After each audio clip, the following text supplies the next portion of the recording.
the Know Your Gear podcast. Today's episode of the Know Your Gear podcast is brought to you by Patreon members, channel members, and viewers who like and subscribe. Thank you for making this possible. Hey everyone, welcome to the Know Your Gear podcast, episode 408 on, April 4th? It's April 4th, 2025. I hope everybody had a fantastic week and is ready for some talking about guitars and music and guitars, mostly guitars. We'll probably let a couple bass players have something in the conversation. Anyways, I hope everybody had, like I said, a good week. Before we get started, just want to say a couple of quick announcements. I'll make them quick. Just want to thank the moderators for helping out every week. As always, I want to thank the members and the Patreon members for sponsoring this 408 episodes of the podcast. If you'd like to become a patron member, you can do two things. So, there's 4 or 5 ways to help. You can help the channel in so many ways. So let me run them down because I got an actual email about this week and they were like, what should I do? So here's your options. You can go to the link in the description of this podcast and become a patron member for absolutely free. You click the free membership. It doesn't ask for any credit cards or nothing. You just become a free member. You will get some announcements, some of my social media posts that I post on Instagram stuff that'll get there. But more importantly, you'll be notified every time a video comes up. You'll be notified of that. So that's a great way to support the channel. It doesn't cost you anything. And, if you're a fan of the channel, it lets you know what I'm up to. I also post some personal stuff. If you want to become a $5 member, that makes you a supporter of the channel. You can do that on either YouTube or on Patreon. And your benefits are you get a bonus. I do a bonus podcast every month only for the patron members. And it's more like a private kind of thing, more fun, where you get more personal interaction with the questions. If you become a $10 member, you get all the benefits I'm saying below, plus you get my lesson classes. So we put out some lessons for you, like how to install an input jack or how to repair a dent or whatever. I'm trying to think what we did last week. Last week was I have no idea. It's horrible. Why do I not know what it was? It was how to polish frets with a Dremel.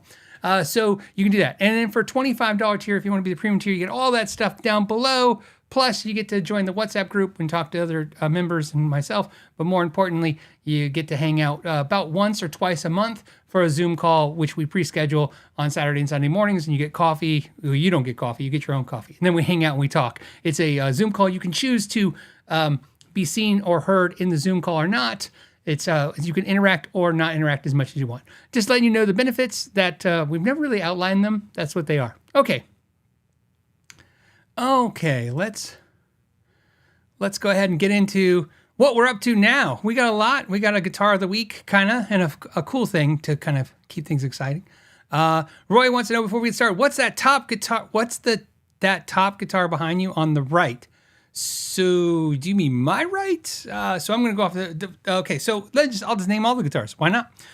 So from my right, So just this hand I'm waving at you right now. To my right, you have a American Professional 2 Jazzmaster in Sunburst. Then you have a Desolations Charvel, which is a double cut neck through guitar right there. And then you have a Gibson SG Standard, I believe. You have a Heritage Les Paul. They don't call it a Les Paul, though. You have an Emerald Acoustic, which is a carbon fiber acoustic made in Ireland. You have a Fender Journeyman 60s Strat. You have a Godin classical multi-ack guitar in blue. You have a Kiesel A2 with a scallop neck. You have a Paul Reed Smith single cut hollow body 2, which is just a hollow body 2, but they don't make the single cut anymore. So that's an old one. And then you have a Grestch lime gold Brian Setzer. And that's the, and I missed one. There's also a Gibson custom shop, ES335. So that's all the guitars. Should we do that every week? Should we announce the guitars that are what there? There you go. That's what we'll do. Okay. Yeah, he says, loving the Charvel Desolation. They're beautiful. It's a beautiful guitar. What's funny is those guitars were interesting because I remember when the guy at Charvel, his name was Mike, came up with the idea came up with the idea to do the Desolations, and it was post the 2008 recession, but it was like kind of like, how are they going to get excitement back up? And at that time, Schecter was killing everybody. So they came out with this idea, like, let's revive Schecter. Let's make them these, like I said, arch top looking Schecter looking guitars. This one came in red, they came in blue. They were gorgeous. Lots of abalone in them, active pickups. And I remember we carried them in the store. We got the first load in, and that was really an interesting buy-in because you had to buy in deep for what that was. Normally you could just buy a few Charvels, but that one was like, you got to buy all the models. And so we bought in deep, and I remember selling them like they were water. And I remember the funniest thing ever was everybody was buying them, everybody loved them. And when I say everybody, I mean half of the people. The other half came in that were Charvel fans were in uproar. In 2011, the internet was a thing and everything was the same as it is now, but it wasn't like it is now. It would probably be more fierce on the Reddit and all that stuff now. But man, so many customers came in and go, "That's a Charvel? What are they doing? They're ruining the brand. This is the ugliest thing ever." They were so upset. And I think I've told this story before. We sold them like water. We were super excited. I loaded up again. And then what happened was, I've heard conflicting stories over the years. One story is that Charvel, which is obviously owned by Fender, made a mistake and ordered too much inventory because they ordered it from China and they just ordered, doubled up and they just got too many guitars. That's one story I heard, but it doesn't matter. What really happened was they couldn't offload, that being Charvel Fender, couldn't offload these guitars fast enough. So they had a distribution company that they sold them to, which means every single music store who pretty much bought strings, and that's all of them, had access to get Charvels. So you would walk in a mom and pop music store at like one of my competitors at the time, who probably at the time was lucky to have maybe 2 brands, and one of them you've never heard of. And all of a sudden they loaded up heavy with the Charvels because they could buy them on this clearance. And so we bought a ton on clearance, and it didn't matter. Just everybody who came in the shop was like, I was like, "Oh, you see the new Charvels?" They're like, "Yeah, those are everywhere. They're freaking everywhere." So it was like, and we remember blowing them out at the end pretty bad. I remember. But great guitars. And of course, this happens a lot. It's a story we've talked about many times on this channel about, when they blow out a line of instruments, it's very hard for it to ever come back. Because it's not about the customers, it's about the dealers. You're not going to make the dealers very excited about, oh, this again? Oh, for way more money than we paid last time that we lost money on? They're not very excited. So that's why I don't think it ever came back. We'll be curious to see if they ever come back again. Okay, let's get into, what are we going to get into? Some questions, some stuff. Let's see. If you do have a question for me, you can put a question mark at the beginning. If it's a topic or a question, it just helps me catch it faster. Obviously, I see the super chats. 2 things to understand. One, I see the super chats because they're glowing colors, but also, I've said this before, super chats are contained within YouTube for, I think, 2 years. It used to be forever, but a while back it went to 2 years. So more importantly, I can see them anytime I want during the show. So I pull them up in a little, and they're in order. So, I can see all the ones from the last 2 years. In fact, I am looking at a list of whatever you today until 2 years ago in order, so I can see them. So when you super chat, that's how we get bonus time on the show. I try to answer more of them towards the end because they're not going to go anywhere.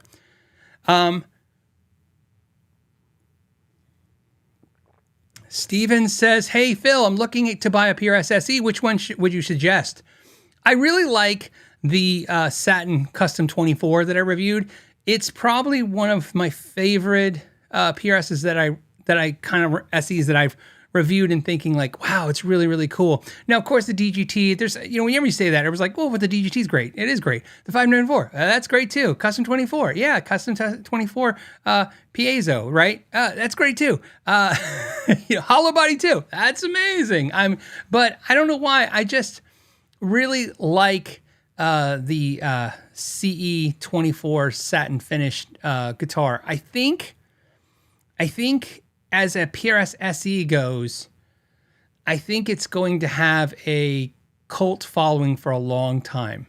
I think it's because when you pick it up, it doesn't feel like a cheaper version. And I'm not saying they do feel like cheaper versions of cores, but it just doesn't feel like a cheaper version of something. It doesn't feel like you're missing out on a more expensive but better party or a better but more expensive party. You know what I mean? You don't feel like I think that's why it sticks in my head. When I think of all the SEs I've reviewed, it's not that that one's the best one. It just always sticks out as, yeah, this is like, I can see why I would want this over something else. Like why I'd use it a lot.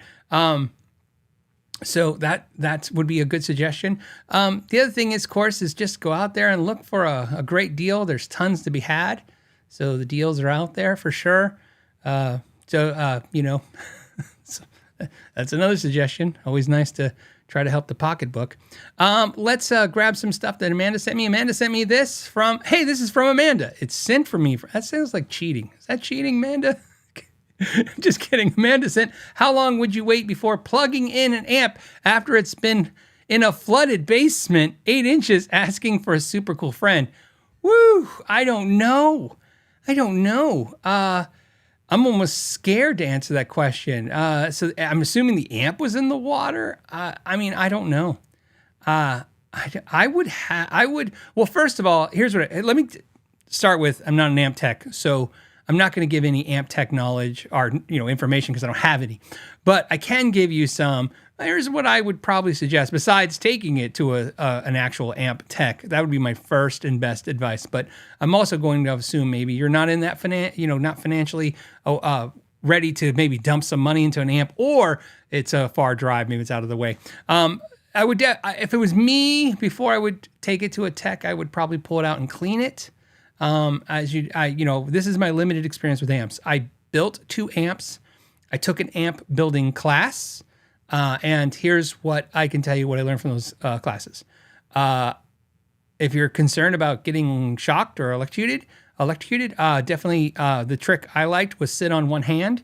That makes it a lot easier, because it's making double connections where you're going to get the electricity going through you. So that's one safety measure you can take. But keep in mind, this is a generalized safety measure. This is just something they taught in the class. And then I would go through and clean everything in that amp.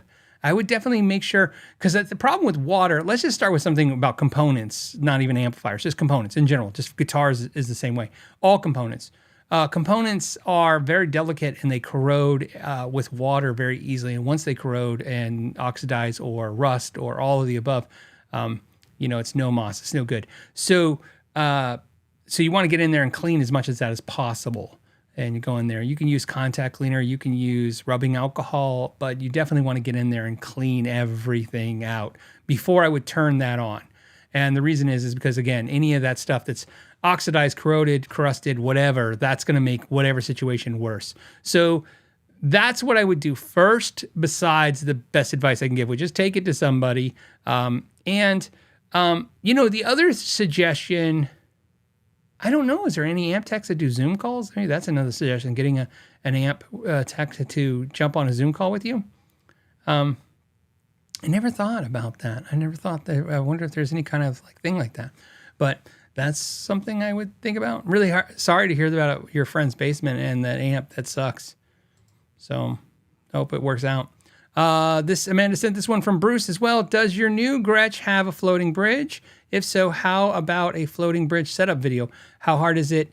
And is it a good idea to pin the bridge? So the Setzer that you're looking at now, Lime Gold, comes with a pin bridge. In fact, all 3 of my Grestches come with pin bridges as part of their more of a premium line of Grestches. When I say premium, I don't just mean made in Japan. They're the more premium. The Setzer is a signature model. He requested it. So I guess I would say all of my bridges are pinned, but previous to that, I would pin all my bridges, my personal Grestches, just because it's easy. I don't like to think about stuff that I don't have to. If you can do it once, it's why with everything with repair, I template out or I have a jig or I have something like that. Because to me, it's I don't want to start from scratch every time I do something. It's a efficiency killer, and I'm not into that. Because that also kills, the one thing I learned real fast in the repair biz, back in the repair biz, in the repair business is that musicians are about as cheap as you can get and they don't want to pay for anything. And I could sit and I could complain about that, which I did, but not publicly, but I did. But what I did was I just how do I work within these with these parameters. And one thing I learned was, how do I make the workflow as fast and as easy as I can so that I can keep replicating this level of service over and over again and cut cost. Everything was a cost-cutting measure. If you can't raise your price to what the level it should be, you got to cut the cost. It's got to, basically you got to figure it out. It's got to one of the two. The good news is, I will tell you that over the years of cutting costs and figuring out the most efficient ways to get stuff done, over time, I was able to keep raising prices to a point where I thought, oh yeah, this is like almost a fair rate for charge. And wow, with the cost-cutting measures, it's turning into something. So back to Grestch. Yeah, that would be a great video. I would do that. I'll put that on the list. So actually, I'll do that right now. Hold on a second, because I'll forget. Even though I'm going to timestamp this, I'll still forget. Okay, let's go into another question.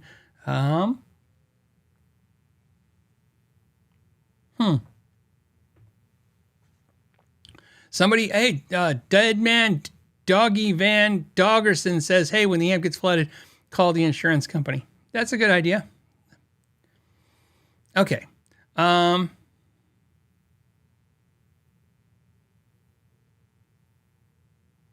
Interesting.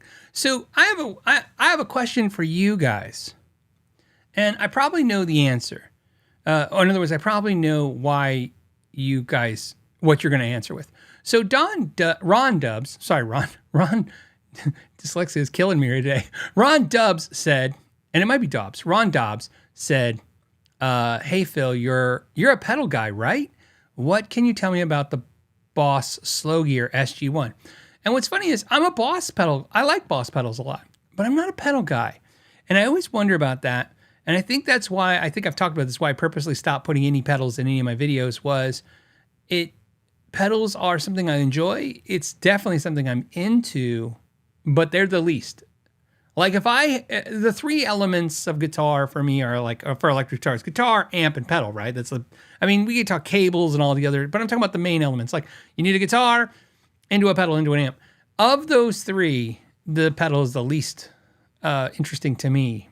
They're just a functional thing. In fact, pedals, if you notice the way I use pedals, most of the time I'm just trying to duplicate an amp sound out of my pedals. So I just thought it was, but to answer, I don't know, the Slow Gear SG1, let me look at it, because I probably owned it, because I owned most of the Boss pedals. If you guys remember, years and years ago, I had gazillions of them. I had, at that time, probably 70, 80%. Oh yeah, I had the Slow Gear. The Slow Gear is definitely one of the reasons why I stopped collecting Boss pedals. So let me share with you guys. This is actually, let me just share this, why I think I shared with you guys, but maybe I didn't. So some of you guys remember, I had rows and rows and rows of Boss pedals. I had at least 80% of all the Boss pedals made on the planet Earth, meaning the different models. And I thought it'd be fun, and I was really excited to collect Boss pedals. And boy, did I learn the hard way about collecting a complete collection of something. And I never thought, as a guitar collector aficionado, never collecting like, G.I. Joes or Star Wars or anything like that, something where you got to complete a collection of things, whatever a collection is. Boss pedals was my first attempt ever to try to collect a collection and have it all, like a Pokemon. I gotta catch them all, gonna have all the pedals. And it was a very exhausting and very sad experience, and here's why. So as I told you, I got to about 80% of the collection of Boss pedals. So I was collecting them all up, and I was like, really exciting. And then this is what killed me for Boss pedals. When I got to the last 20% of Boss pedals, it became the pedals that were the most expensive. So here's the pedal he's talking about, the Boss SG1 Slow Gear. This is one of the ones I bought. I did not pay $500 for it. I paid $300 for it. It was, and I could tell you, and again, this is a good pedal. I really liked it. Notice this guy says rare and unique. What a great way to explain this pedal. It's very rare and unique. Amazing, not what I would call it. Rare and unique. And here's what got really tiring really fast. So all of a sudden, the last 20% of Boss pedals to collect, to have this collection, was the super expensive rare ones. And then I would just pony up one after another going, wow, this was a lot funner when we were $50 a whack. Got a little less fun at $100 a whack. It's really not as fun at $150. But once I was paying $200, $300, $400, and $500 a piece for a pedal, just so I could say I have all the collection, it was getting really daunting. But what was really exhausting was 3 super expensive pedals in a row. And just to give you a reference, it was like a 3, a 3, and a 400, right? So if you're doing the math, that's basically $1,000 in Boss pedals. And I played these 3 pedals, and they all sounded rare and unique. That's what they sounded like to me. Rare and unique. Not bad. I'm not dogging on them. I'm making fun of them because I want to make fun of the situation. They were rare and unique sounding. I would not have necessarily picked them for any reason. They were my least favorite in the collection. And you would look at the wall of Boss pedals and go, wow, the least exciting pedals are these expensive ones. And then you look at the next, 15, that's about, I think I was down to like 10 or 15 pedals left to get. I was like, it's going to be like $4,000 minimum to get these pedals, to have this collection, and they're not great. And so I gave up. And then what happened was, once you give up, then you look at your pedal collection of Boss pedals and going, well, I had them on shelves, because that's what we do with pedals apparently. And I put them in order from best pedals to the least pedals. And really I was like 6 shelves. I'll have to pull up a picture. 6 shelves of Boss, 7, 8 shelves. Some of you guys could see it in the videos in the past. And I was like, wow, the first 2 rows are like the best rows, and the rest I could care less about. So I got rid of everything but the first 2 rows. And then from that, I was like, well, do I need really 2 rows of Boss pedals? And so I got down to my last row of Boss pedals. I love Boss pedals. I'd like to tell you that it's very rare that a Boss pedal is not on a board that I'm using. Today's board that I'm using has my Boss Tremolo TR2, which is one of my favorite tremolo pedals. So anyways, back to your slow gear. $500, I guess if you really want it, man. My problem with pedals is the same problem I have with guitars and the same problem with amps. When somebody says, oh, that amp is $3,000, that's stupid expensive, I agree with you. However, it's usually a clone of something that's $30,000. Same with a guitar. When you see a $3,000 guitar, it's a clone of something that's $30,000. Same with pedals. When I see expensive pedals, I think, just get the clone. You just get a clone. I get a clone. Most everything I own is a clone, whether it's cheap or expensive. I don't own any real, I own maybe 1 or 2 real things. Everything else, even if it's expensive that I own, it's a clone of something. This Amplified Nation is a very expensive amp, but it's a clone of something. It's just an expensive clone. And what I've learned about clones is the more accurate you want them to be, the more expensive they're going to be. And like I said, there's worse things to do with your money. So okay. Okay, let's do a Oh, look at you. I'm going to give this to you, man. This is a bonus for you guys. I don't even know if I'm allowed to say this, but I'm going to give it to you. Clan of House Cats, which, by the way, Clan of House Cats, I got it right. It only took me 700 tries. He said, issue with Dimarzio making the new Petrucci covers. So he remembers me saying something about that in the past, that there was an issue with the new John Petrucci covers. Yes. So let me show you those. So we'll go to Dimarzio's website. I don't have permission to discuss this, but I'm going to say Larry's not going to mind this because it's not something I think he's not sharing. Okay, so let me share it. So I did a video of it. If you want to watch the video of the pickups in question, which you can go, I'll put a link at the timestamp right now, so you can watch my video on that. So here's the pickups in question. It was the Rainmaker and Dreamcatcher set for $358, and here are the covers. And there are mini prototypes. I have all of the concept art and all the stuff because of all the iterations that came through. So one of the issues they had with the covers was, you look at this, and this is what's great about, that's why I don't think Larry will mind me sharing.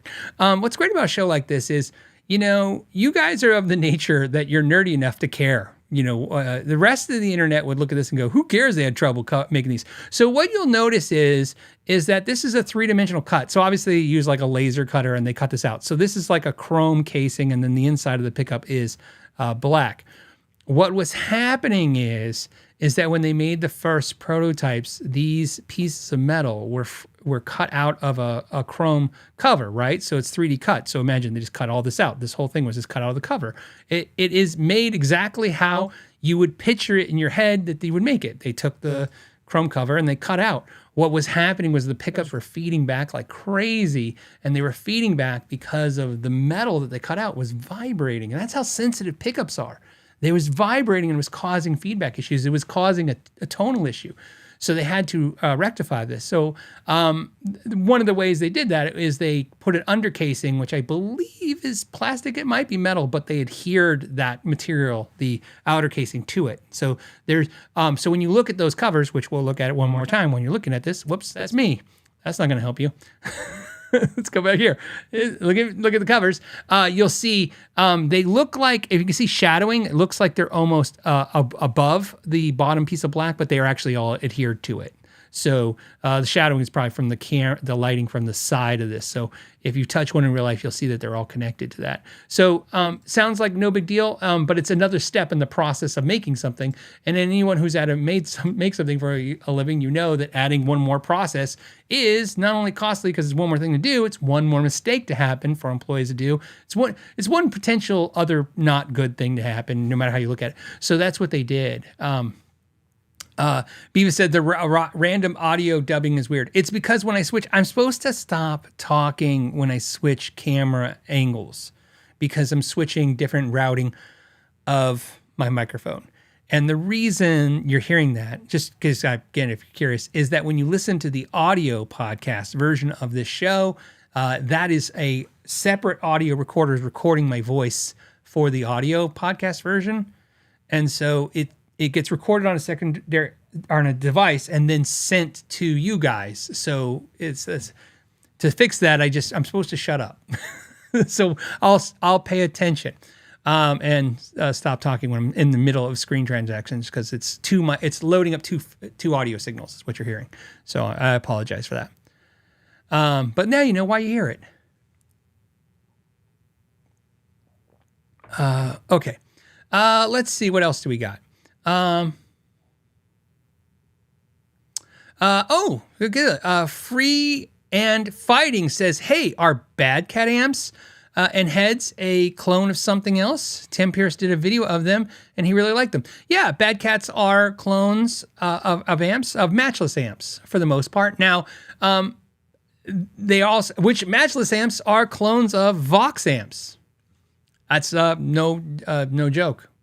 So a matchless is supposed to be a clone, but improved of, better than Vox amp. Bad Cat amps, where Bad Cat gets a little wacky on us, is not all the Bad Cat amps are that. So, but essentially Bad Cat was, here's how it works. You have some guys, which, we won't go into detail. We have some guys and they go, hey, I'm going to start making matchless amps because there's these matchless amps started fundamentally off of two reasons. And again, some people are really into things like there's matchless guys are going to really into, they're going to get upset because I'm be just a broad stroke of what I'm saying. But trust me, it's just to give you a general idea.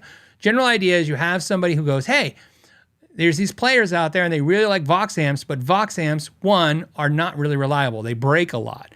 And so what if we make an amp that sounds like a Vox, but it doesn't break as much? And the second part of this is, what if we improve some of the things that people don't like about Vox amps? So that's where matchless comes from. And then, of course, like a lot of companies in this industry, you have a partnership separate, okay? Just happens a lot.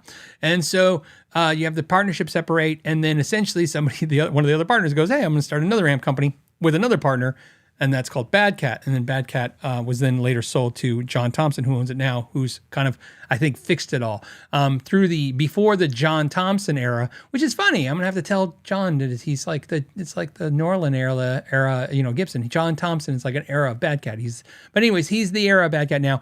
And of course, in the Bad Cat amps now, you have more than just the matchless style amps. You have and Vox style amps. You have amps that are, not specifically voiced for Marshall, but kind of more Marshall-esque and more other amp-esque. But for the most part, Bad Cats are matchlesses, which matchlesses are Voxes. Everything's something. It's kind of funny. Okay.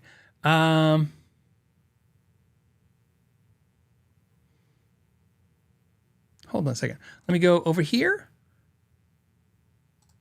This Amanda sent this from Paul. Paul says, Phil, my Rickenbacker 330-12 had its R tailpiece snap spontaneously. They are really known for doing that.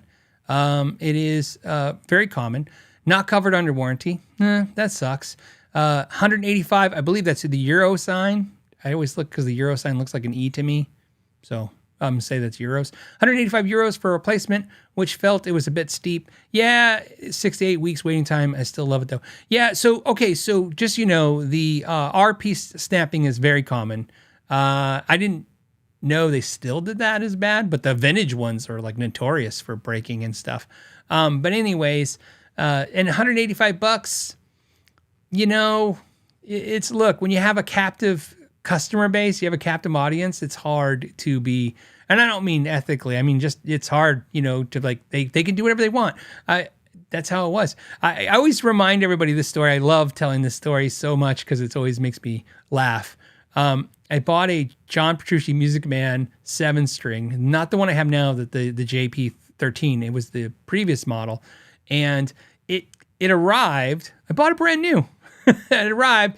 And one of the things I didn't like was the bridge was chrome and the knobs were black and the tuners were chrome and everything was chrome except for the knobs, like everything. And I thought, that doesn't look right. And I didn't think of it. And then I saw a John Petrucci guitar, not 7-string, just a guitar with chrome knobs. And I go, oh, they make chrome knobs. I go on the Music Man website.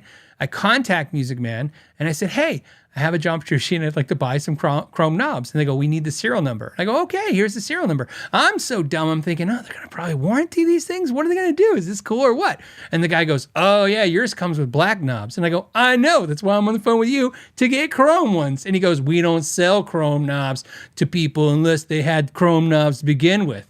I'm like, what? What do you mean you don't sell chrome knobs? Like, so I was like, what?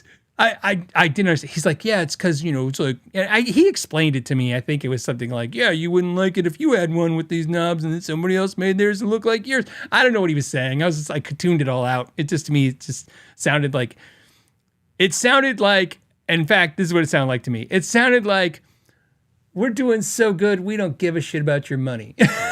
That's all I could hear. I'm like, man, they're just killing it. They're doing great. They don't even need my money. And then, sadly enough, I laughed because I told this story basically before, but only just I couldn't get the knobs. And then you guys, because you guys are awesome, you guys sent me like 500 links. I'm not kidding. It's just like a ton of emails. It was not 500, but it's like five links to get the chrome knobs aftermarket. So I just got the knobs aftermarket that are exactly like them. And I was like, so Paul, I'm basically saying, look, man, I get it. I just, this is why, and sadly enough, I could totally understand. Look, deep down, for some reason, I would pay more for the knobs knowing that they came right from Music Man, even though I'm pretty sure who I bought them from probably makes them for Music Man, which is sad. And I'm sure the same thing with your R tailpiece. You could probably get an aftermarket one for less, and it's probably what they're buying too. But I know what it's like. You just want to keep it original. It's weird.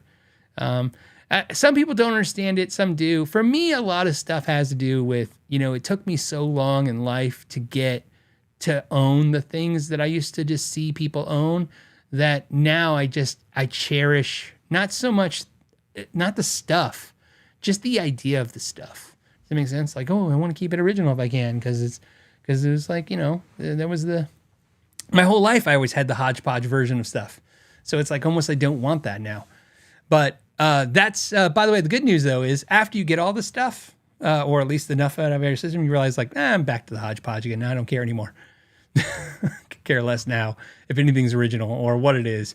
But anyways, Darren, this one also came from Amanda. Darren says, hey, Phil, I only have Epiphone acoustics. Looking to buy a quality one Gibson Taylor Martin for around $3,000 new. What should I be looking at? Well, acoustic guitars are definitely about the sound. If you're into Epiphone acoustics, I would definitely look at Gibson acoustics. Gibson, Martin, Taylor are three totally different vibing sounding acoustics, and I love all three. And here's what I will tell you. To me, Gibson brings the fullness, the bass, and this big sound that I just love. And so that if you're liking that about the Epiphones, well, I got good news for you. The Gibsons bring that with some more. Because again, acoustic guitars are definitely a sum of their parts, the quality put into them. Electric guitars are a percentage of that, but it's not as dire a need. You could definitely take a $200 electric and make it sound like a $10,000 electric. I don't believe you can make a $200 acoustic sound like a $10,000 acoustic. However close you get, it's fine, but you're not going to get the same way. It's just the physicalness of the construction of the acoustic and the quality of the woods. So you're going to be in heaven. To me, if you like Epiphone acoustics, Taylor is going to sound way thinner, way more mid-rangey.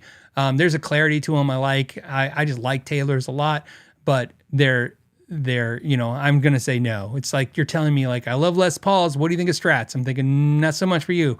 And then Martin would be closer in your range. The Martins are going to be more in the vein of the Gibsons, but my gut says, man, that's where you want to start. Start with the Gibson acoustics.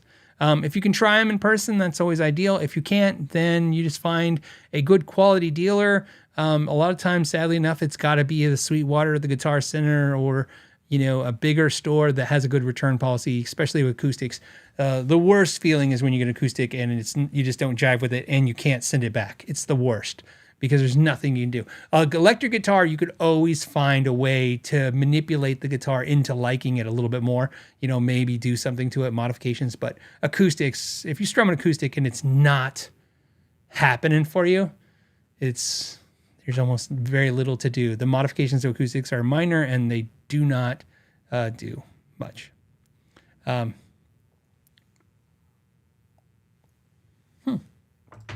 Okay. This came from Jay Frank. He says, hey, Phil, question on setup. Is there a first fret to bottom of the string measurement to shoot for? First fret to bottom? I have a setup numbers dialed in. Relief, set, still, first fret, low E, rattle.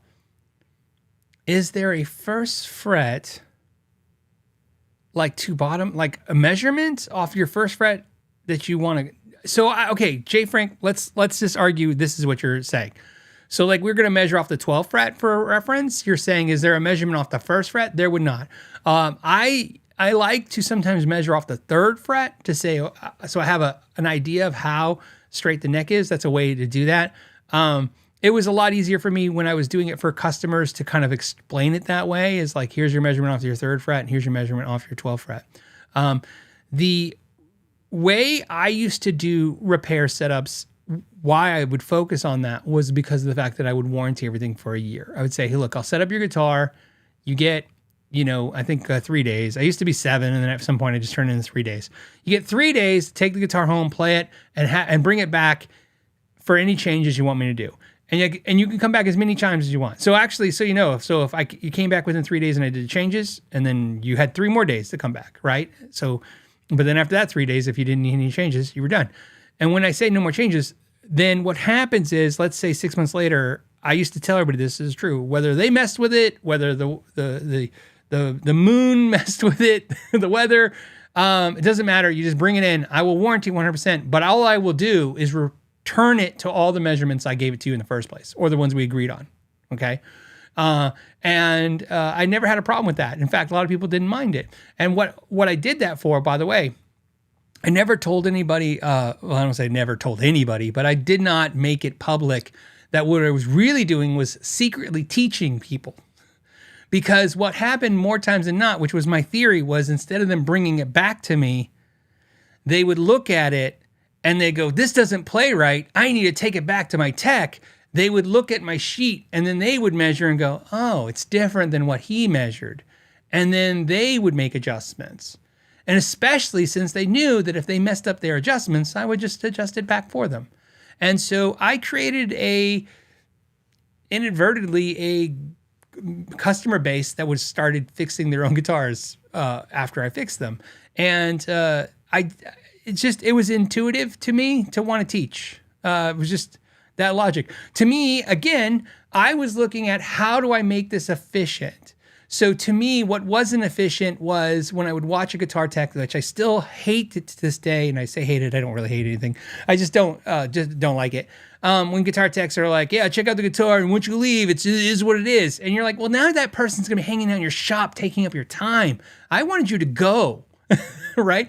Like, it wasn't because I didn't like people. My logic was, you came in, you're like, let me inspect my guitar. You're like, you have 3 days to inspect your guitar. Go home, enjoy it. Get the hell out of here. Let me go back to work, right? Like, I'm trying to keep this, this thing moving. It's a, this job becomes minimum wage real fast if you don't manage your hours really well.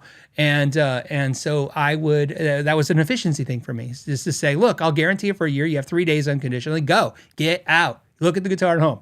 And then anytime I came back, it was just easier to come back to that. So that philosophy worked for me. And I didn't know this, but that's also, I think, what kicked off the YouTube channel was the whole, like, instead of when I was reviewing, instead of saying something, I would show you something. Maybe that helped a little bit. But so back to your thing. No, you don't need to measure off the first fret. The only thing we care about off the first fret for is we're going to pay attention sometimes to when you're cutting the nut slots. We're going to use the first fret sometimes as a reference point. I'm going to use that for that, but it's not important that way. So, okay, let's go to a super chat. Okay. Actually, let's derail the whole thing and go on a side thing, because I got a side thing. So I got a lot. It's my fault. I'm going to apologize for it. I got a lot of messages this week saying, hey, the Blackstock Pickup website is gone. It is gone. And you know what? I never even looked. I feel bad. I never even looked to see what it says. Blackstock Pickups. Oh, look, that's what it goes. Okay, so let me look at what it goes.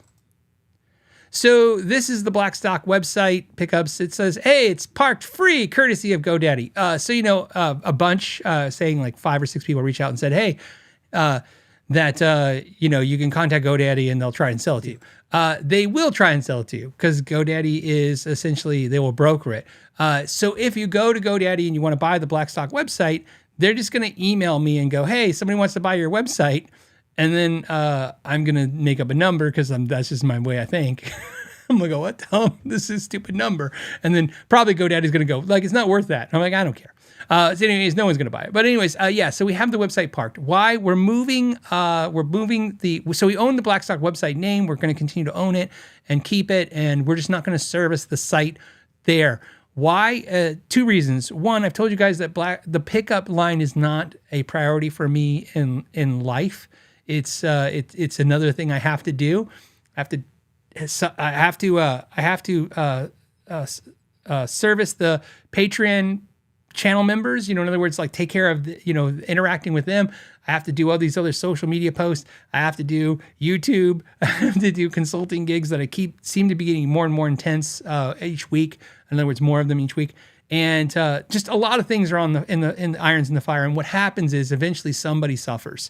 I'm not a big fan of diversify your income lines. Everybody's going to say, oh yeah, diversity is the key. In my experience, the more things you try to do, the more things you'll screw up. And that's just my way. And that doesn't mean it has to be your way, but it's my way. So anyways, why is this important? Well, it's important for 2 reasons. One, I didn't even have to do what I did. I shut down the site. I didn't even have to do it. I had Sean shut down the site. I didn't have to do that. I could have just left it up for a while and then did the transfer over, which would probably made more sense. So the knowyourgearpodcast.com will be where Blackstock Pickups will be hosted now. So I'm just trying to get you all to go to one website for everything. So you give it a reference of things. The Know Your Gear podcast website gets 30 to 40,000 hits a month, where the Blackstock Pickups was getting like 3,000 hits a month. So massive difference in traffic. So it made more sense to put gas on that fire. And so anyone thinking of me or thinks Know Your Gear, they're going to go to knowyourgearpodcast.com. And if they're interested in the pickups, then they can learn about the pickups there. The other thing is we obviously we get backlogged on the pickups a lot. And then we go in blackout times where we don't make the pickups at all, because it's just again, every time we make pickups and we do orders and fulfill pickups, I'm not getting anything else done, and then there's no content for you guys. So you have to pick, your poison, so to speak, as they would say. At this point, we made so many pickups. So you give a reference of pickups. I've made, I thought when I started to do Blackstock Pickups, I thought I would sell, 50 Maybe 100. That's what I thought. I thought it was going to be like, I'll sell 50, I'll sell 100, maybe, and then we'll call it a day.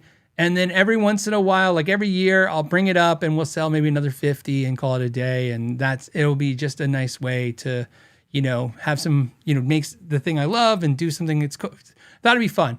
What it ended up turning into was just people constantly ordering and of course in ebb and flows. So just a lot of orders. Like I told you, if it was 2 or 3 pickups every day or 4 or 5 pickups every week, I'd be like, I get up every morning, just knock out a couple of sets of pickups, and life will go on.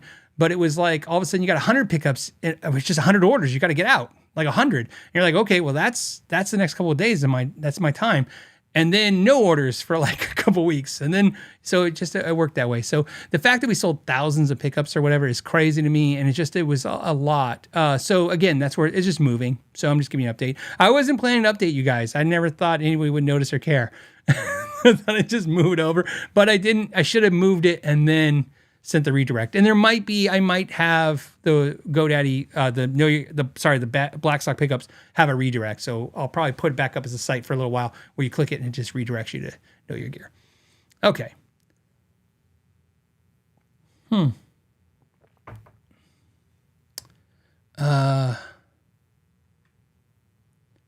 don't know what is he talking about? He goes, Richard Clark says, I doubt Phil has met Esteban. Last show of his I went to was $5,000 for a meet and greet. You talking about Esteban, the guitar player that does the guitars, the Esteban guitars? Is that what we're talking about? If that's who we're talking about, I don't know. All I know about Esteban is 2 things. I used to go to the Mills Mall in Arizona, and he was always playing in the food court. Or not always, but I seen him there playing in the food court. I think I seen him playing twice, and both times it was free. And then he was on QVC selling guitars. And then he was like huge. So if we're talking about the same person. But that's, so that's a long time ago. We're talking not quite 20 years, but close enough to it. Long time. All right. Okay. I'm all over the place today. Let's go over here and we'll hit this one. This is Antique Rocker says, a lot of Epiphone 335 counterfeits on the web lately. Any legal differences between Chinese versus USA made guitars or Gibson lost 335 trademark? So, okay, let's get into this. So if you guys didn't see, Gibson won the lawsuit against Dean. And so they were able to stop Dean from making the V and the Explorer shapes. But in that verdict, I guess you'd call it a verdict. Again, I don't speak legalese. I don't know all their jargon. In this decision, we'll just call it a decision, it was decided, my understanding is that the 335 is now considered generic. If that is correct, which I believe is correct from what I read, that would put it in the same position as the Fender Strat body, the Tele body, and I believe the P bass. I don't know if the Jazz bass is in that, but it's definitely the P bass. Meaning that it's generic, which means anyone can use the shape. Okay, it's not owned by anybody. It's not protected, as you will. This is something that, if you notice, Gibson has come back and now they're basically petitioning the courts. Again, we're not talking legalese. I'm just giving you the general idea. They're trying to get the courts to take away some of Dean's designs, right? I don't really care which ones. So here's why I don't care. It's the same thing they're doing to Dimarzio pickups, where they're basically trying to say that they're trying to dissolve or get the courts to dissolve Dimarzio's trademark on the double cream pickup and the PAF, the name PAF, P not dot not A dot A. So, Dimarzio owns a trademark, so we're not confused, on the name PAF. Like, think of it like the name Ted, not T dot E dot D E dot, right? It's Ted. He doesn't own, so I believe, I could be wrong, I never thought to ask Larry on this, but I'm pretty sure that he does not own, the trademark would not stop you from putting P dot A dot F dot for patent applied for. It's just the name PAF. I know this sounds silly. It kind of is. I mean, I've made my personal feelings clear about trademarks and how I feel about them. So there is some silliness to this. But anyways, Gibson's trying to do the same thing they're doing to Dean, which is get them to dissolve those trademarks. So again, it's not like Gibson says, it's not like, so very, very clear, because I've heard it already misunderstood on the internet. It will not stop Dean from making those designs. It just will make it to where anyone can make those designs. Let's be very clear. So Dean cannot make the V and the Explorer shape. But the other Dean designs that Gibson is petitioning, or whatever you want to call it, to have the trademarks dissolved, that would not mean Dean can't make them. It just means everybody can make them. The same thing with Dimarzio. If his trademarks are dissolved, and I'll just use that word because it's easy for understand, it doesn't mean that he can't make cream pickups anymore and he can't call them double creams. He sure can. And it doesn't mean he can't call his pickup the PAF anymore. It means that anybody else can do that too, because it would be considered generic. So the 335 is in that vein now. It's considered generic. My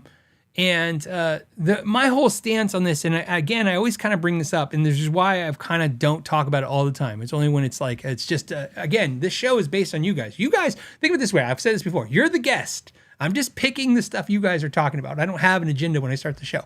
In fact, I'm usually late, and as you know, barely figured out what I'm going to even do today. So, but the point is, I believe trademarks, in my personal opinion, I don't care what the law says, it's just how I feel, should be to protect consumers, not companies. I don't give a rat's ass about a company protecting anything. I hate the idea. I hate anything that doesn't support my favorite idea, which is survival of the fittest, or the fastest runner, the fastest worker, the hardest worker wins. The one who innovates wins. Keep going, keep going. Somebody's got a better idea? Give it. Do it. Somebody wants to copy your idea, but make it cooler, cheaper, faster, better? Do it. Go. As long as it's good for the customer. I believe in consumer protection. I really think that's the way it works. And the reason I think that is, to break it down in the easiest way, is if you're a musician like me, you know that the women have to go to the bar to get the guys. It works that way. You get the bands that get the women to go to the bar, and then the guys go to the bar for the women. Now, if for those women watching, flip it. I don't care, right? I guess, but I don't know a lot of you women care about the dudes being there, because I think the dudes are built in there, right? They're just there. My point is that you want to draw the right thing, right? So you want to draw a bigger consumer base. So to me, anything that protects the consumer makes the consumer more apt to purchase, right? The less I have to worry about fraud, the more likely I am to purchase. Getting duped really puts a foul taste in your mouth. Having food poisoning makes you not want to eat a certain type of food, so that's why I believe in consumer protection. And so trademarks are in my mind, it's like, as long as no one's confusing you, that if you think that somebody's tricking you to think you're buying a Gibson and you're not, I do not agree with that. That's why I have a whole hardcore feeling about, Gibsons, I think, so let's be very clear.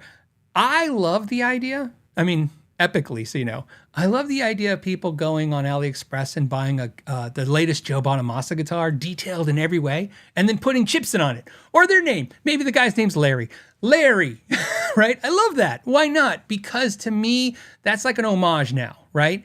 It's like, you're not going to trick somebody into thinking this is a real Gibson, and therefore they might get duped and pay more money for it. You just have a guitar that looks exactly like it. I don't care if things look exactly alike. I just care that people are not being tricked out of money and screwed over. So that's why a lot of these cases, I'm like, I really don't care, right? And ultimately, I also, and because a lot of businesses watch the show, and I know I'll get some emails from some of my friends and maybe a couple texts, and they're like, but Phil, you're missing the point of this. I worked really hard and I did this. I understand that, and I want you to be protected, but that's not my focus in my brain. My focus is, if you're protected, that doesn't mean customers are coming. But if the customers are protected, they will come. That's basically what I'm trying to say. It's like, if I'm trying to get my friends, my dude friends to come to the club, they might come. But if I get the girls to come to the club, my dude friends are coming. That's what I'm basically trying to say. Take care of the customers, and it all kind of works out. That's my philosophy. If it's wrong, but it's mine. and I share with you that way. So back to this point. So yeah, 335. So to get to the core of what you're saying, because there's a second part to this question, is basically you're saying with these Epiphone 335 counterfeits on the web lately, is there a legal difference between a Chinese versus USA made guitars?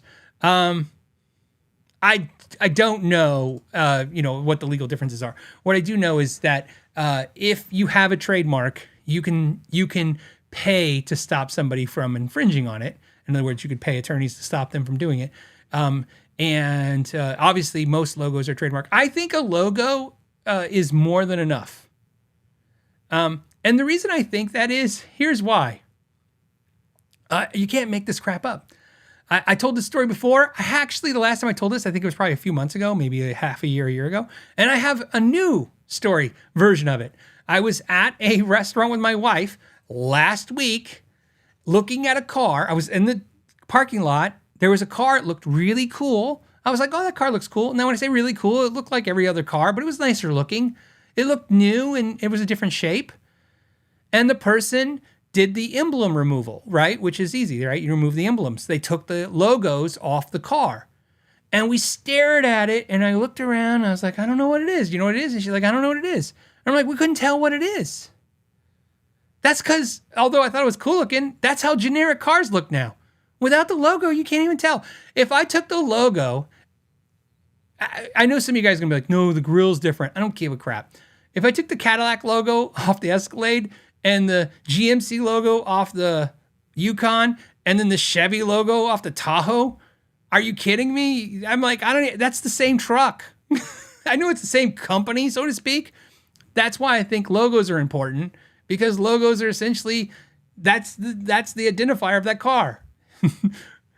I think it's boring that it works that way. I would really like it if there was more interesting looking trucks than those three trucks, but hold on, I'm getting some water. But ultimately, I think the consumer knows, right? Oh, that's a Cadillac. That's expensive. That's a Chevy. That's less expensive. I think that's pretty much an easy thing to figure out. I don't know. So that's why I think the way I do. Let's see, what else?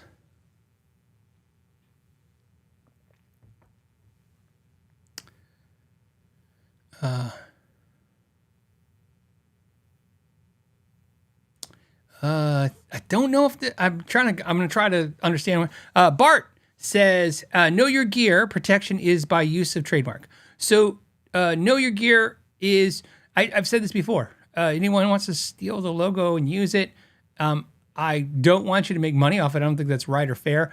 I think that would be fraud because you don't own it, so you shouldn't use it. But I've said this before. If you don't want to buy a shirt that says know your gear from me and you just want to put know your gear on a shirt, then do it. I don't care. Because again, now the reason I don't even know. It's a really hard argument for me, because here's why. I really don't care. Essentially, you're just using a t-shirt and putting a logo on it. That's all I'm doing too. It's not like I'm actually making Know Your Gear product. Now, the Know Your Gear show, trademark, same thing. I mean, is if you used some of my ideas and made videos, I mean, that's what makes the world go around. If you AI copied me and made a AI copy of me, I'm like, yeah, I wouldn't like that. But here's why. Not because I'm like, that's wrong and you're infringing on my trademark and my business. It's because, again, you'd be confusing the customer. You would be having me say things that I didn't say, and that would confuse people, and I don't think that's right. Again, my focus is always on the customer. So, I don't know. Oh, Susan says, speaking of logos, where's the PB Haggy? It is, I don't know if I can tilt it this far. Can I? Oh, and is it? Yeah. Here, tilt it. Right there.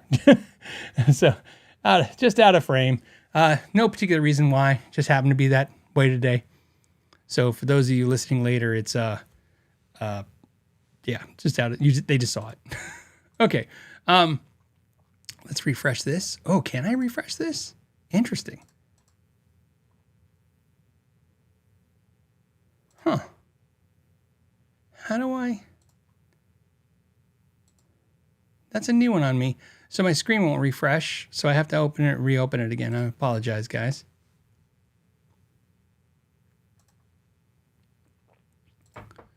Okay, let's do this. All right, that's much better. We have Jeff. Jeff says, hey, Phil, I'm wanting to get a Plexi style Marshall sound without purchasing a new amp Okay. Then I'm looking at the Marshall pedals and the Pedal Pal Effects pedals. The PPFX only show 2 pedals on Reverb. The Pedal Pal. Okay. Thoughts. I have not tried the Marshall pedals, the new ones. I haven't tried them. I don't know much about them. I really, really love the Pedal Pal Effects for the Plexi sounding pedal and the 800. I have tried vaguely, and I mean very vaguely, the UA Audio Lion pedal, and it sounded really good, but I was not in an environment where I was with my own gear. Another friend was doing a gig, and I literally go, oh, that's that new pedal. And he goes, hey, you want to try it? On his guitar through his rig, I played it, and I thought, oh, that sounds really good. And he's like, yeah. And I go, I mean, it's really impressive. So that would be, to me, that and the Pedal Pal. But I mean, the Pedal Pals are less expensive for sure. But I will tell you what might help you is, and I really feel bad because I really want you to buy a Pedal Pal pedal from those guys, but also just something I saw. Let's see. I'm looking. I'm going to share with you right now. Go.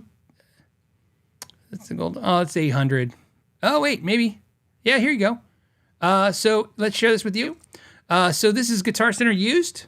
And see there, they have the 800 right here. And that's the 800. That's the Plexi emulator right there. So they got it for $279. $224. Is that the same one?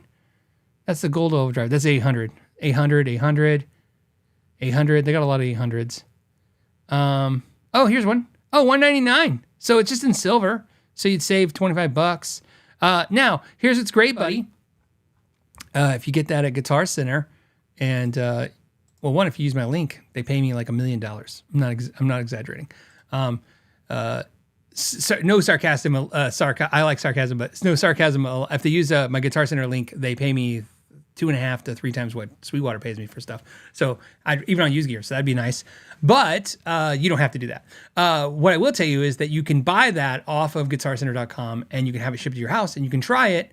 And if you don't like it, you just go and return it to any Guitar Center store or ship it back to them, no questions asked. If you ship it back to them, I think they're going to make you pay the shipping back. But if you walk it in the store, they just refund it to you right there. The only requirement is that they're going to make only refund it on this payment source. So one of the nice things about doing the interview with Gabe at Guitar Center and doing some Guitar Center stuff was I learned a little bit about Guitar Center, which I already knew a lot, but I learned some more. But more importantly, the employees, I've had some experiences now at the Guitar Centers where the employees recognize me from the, hey, you talked to my boss's boss's boss's boss. And I'm like, yeah. And so I don't know if that means that like, don't tell them, right? But anyways, they been really helpful with me, and I've been learning a lot of stuff. Like I told you, like that you can buy stuff on Musician's Friend and you can return it at Guitar Center stores, which I thought was really cool. The only caveat is they will only do a refund. They won't do an exchange. So if you buy something Musician's Friend, you can walk it right into Guitar Center, get a full refund. However, it's going to only refund to the payment source you used, and you can't do an exchange. But still, that's pretty easy. So I would check out that Pedal Pal used Plexi. Buy it off GuitarCenter.com and you know, if you don't like it, just walk it back. That's it, easy enough. It's why it's good. I've had a couple good experiences buying some used stuff from Guitar Center and it not connected to me as a YouTuber, so it's been really nice. Although, like I said, we all know what their shortcomings are, but I think this is one of their better things they do is their used stuff when it comes to return policies. Why am I having trouble pulling up the screen again? Did I lose it again? I did. Oh, there it is. Okay. T-size. Any thoughts on the S-Series Ibanez? I have an Ibanez RG550, and I wanted an S570 for years, but I couldn't get past the slim body. Is it basically the same thing but thinner? Usually there's different models, but the general rule for those that are not Ibanez fanatics is that the S-Series, which originally was called the Sabre series, but now it's S-Series, the S-Series guitars are typically mahogany bodies instead of basswood. So the RGs are typically basswood bodies. The S-Series are typically mahogany bodies, and they might have maple caps and stuff like that, but typically that's a big difference right there. And also, a lot of the S-Series will be 22 frets versus 24. Is that true? Or am I confusing the Joe Satriani guitar now? Now I'm even like, is that true? We're going to look. Hold on. S-Series, Ibanez, because I remember a lot of them were the 22 fretters, but they might Here's one. Oh my goodness. You can't make that picture any bigger. It's funny. I feel like as Guitar Center's trying to make their pictures better, it's not working entirely, but they're trying, and I feel like everybody's making their pictures worse. Yeah. So a lot of them I'm pulling up the S series are 22 fretters. They're not all 22 frets, but there'll be more versions that are 22 frets. Also, in my experience, the S series will have a slightly thicker neck. Would be considered super thin by most, but not like the RG players where it's like a paper thin, wheat thin cracker. So saltine cracker. Okay, I thought I would do Guitar of the Week. Let's do Guitar of the Week. So Guitar of the Week isn't so much the Guitar of the Week. I thought with the current climate and the excitement of the world right now, the whole world's going crazy and trying to make you crazy with it. I thought I would share some fun stuff. And so instead of some gear to go, hey, you should get some more gear, I thought I'd talk about some of the things I do. So today's rig is going to be me showing something very personal. Okay, so a very personal rig. Something personal, meaning like what I use. Okay, so let me move my chair. Stand up here. Gotta move around. I have new cameras in here now. We have new switchers and cameras, and they're not 100% set up correctly yet. I should share this with you, fun. We have a new thing. Oh, you know what? Let me not get carried away. Let me stay on Guitar Week, and then we'll talk about the other thing. Okay, so let me switch camera angles, and we'll talk about the guitar.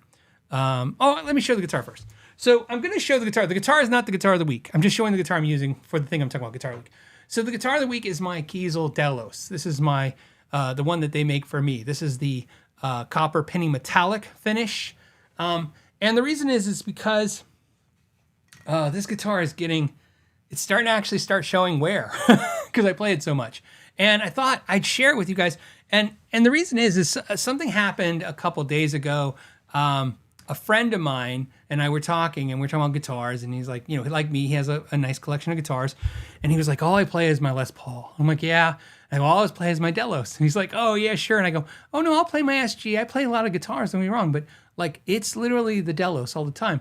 And I kind of got the impression, even though he's a good friend, known for years, and he knows me really well, he kind of gave me the vibe like, yeah, you just say that because you have a deal with them. I'm like, well, they don't pay me, which is my deal I made with them. I don't get compensated that way. I go, no, I just play this guitar all the time. So, and then I'm like, I wonder if when I say that, it probably doesn't make sense. So I'm going to show you today. So today I'm going to show you why this guitar is played so much. It's not because it's a Kiesel. It's not because it's made in USA. It's kind of because it's copper. But here's why. It's really about what function. And then I thought, what a great way to show you guys some other cool gear. So today I'm playing through my Morgan PR12 amp. It's mic'd up. It's why it's because it's easy. It's mic'd up with a Sennheiser E609, right? I think that's it. E609 microphone. Pedals. I have the pedal board here. I have some. I'm going to tell you what pedals I'm using. I'm using the Maxon compressor, which is the CP101. So I will be using compressor. I'm going to start turning that on right now. In fact, I'm also going to turn on the microphone for the amp so you can hear that. I'm not going to be turning off my microphone today, and I will change the camera angle so you can see the guitar better in a second. So pedals I'm using today, I'm going to be using the Maxon compressor. That will stay on this entire time. I'm using my Boss Ditto. The new Ditto looper came out. By the way, I checked that out. I don't have the new one. I have the old one. It's just the single solitarily, one pedal, one push thing. And then I have the New X Atlantic reverb delay. I'll be using the delay. And then I'm going to be using the Marshall Blues Breaker pedal. I really swear you guys are missing out on an opportunity if you do not buy the Marshall Blues Breaker. I have no inkling or any rumors or anything that they're going to stop making it, but I think everybody's a fool if they don't get one. I think eventually they'll stop making this one too, and I think the reissues will go for crazy money, and it's not about like flip them and make money. It's about if you decide you want it later, you'll be paying more. So I'm going to plug this in. Okay. All right, so let me switch the camera angle here. All right, here we go. And what are we doing? We are in the middle position. So I'm gonna loop a track. I'm gonna play something for you guys. I wanna show you why I use the guitar. It's so versatile for me. And so we understand guitars aren't about the expense of the guitar. I could do this with a Squier. It's more about just the function. I need two humbuckers. So if you guys don't know, if you're not familiar with my guitar, it's wired up this way. It's got a volume and a tone control. That's it. a three-way switch, a blade switch right here, and then you have this mini switch. That's it, okay? In the down position, which is the default position where I always use it, what you have is when the three-way switch is in the first position, you have a humbucker in the middle. Then you have two single coils. So it coil splits both pickups. So in the middle position, I get two single coils, not two humbuckers. Then in the neck position, it's a coil split humbucker. So I think of it like, to me, like an HSS. It's like humbucker, then it's two single coils, then it's one single coil. That's how it works. If I push the switch up, all it does is turn the neck pickup back into a humbucker. And because it turns it back into a humbucker, it's gonna be humbucker in the bridge, the middle position is two humbuckers, and the neck. If that sounds confusing, it probably is, but you have to understand all I use it for is I use humbuckers into single coils, and then if I need more, I flip the switch up to get a humbucker in the neck. That's all. Think of it that way. You're gonna see in a second. So we're gonna start with the middle position. I'm in the middle position of this pickup. I'm using the amp. You can hear and I'll explain why I'm doing that in a second. You're gonna be like, why are you doing that? I'm snapping on the strings. I'll show you in a second. I'm using the middle position and the amp's reverb. I'm gonna loop that. So I'm gonna show you how I write ideas, and this is what I do for hours at home. I always make this joke. I love making it for many years.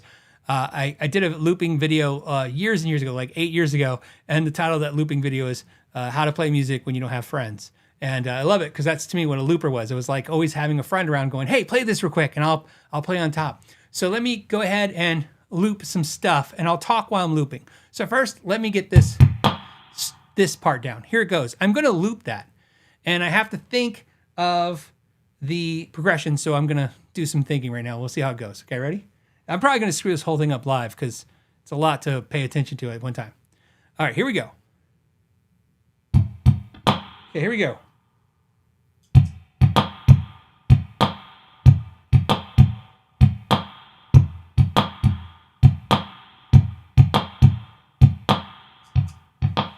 Okay, so now I'm looping that, and that's I'm thumping with my thumb down on my low E string and snapping. I'm gonna turn it off for a second. I'm gonna turn the looper off, and I'm snapping up on the high E string. Why am I doing that? Because if I go to the neck, which is the humbucker neck, I'm in humbucker mode, watch what happens if I do that. To me, that snap doesn't sound as good as, that's it. That's it. Yeah, somebody says like Royals. Like, yeah, it's just a very basic beat. The reason I'm showing you that is I want the beat to be very basic. Okay, now I'm gonna go ahead and play the beat, and then we'll put a bass line on it maybe. Maybe I'll do the guitar part. We'll see. Here it goes.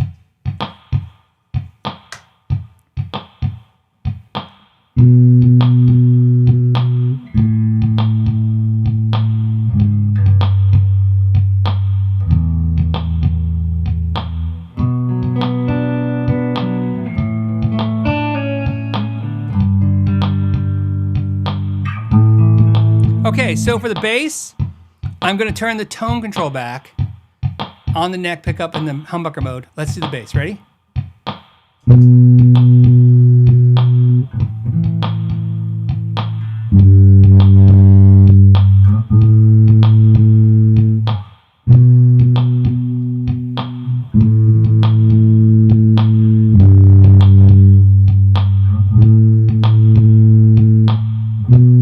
Okay, so that's my bass and my drums. So that's how I construct an idea, okay? So then what I'll do now is I'm gonna switch, I'm gonna coil split the neck pickup into single coil, okay? Okay, and I'm gonna actually turn on the delay and play something on top of that. Here we go. Okay, here we go.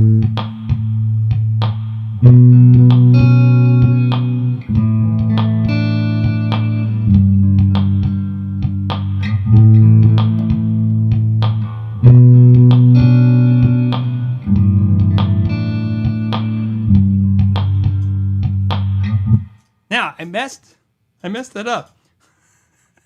Let me do it.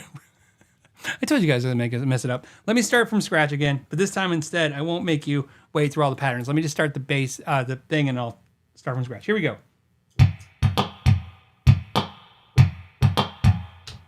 See, and that's single coil mode. That's not gonna work. Let's try it again.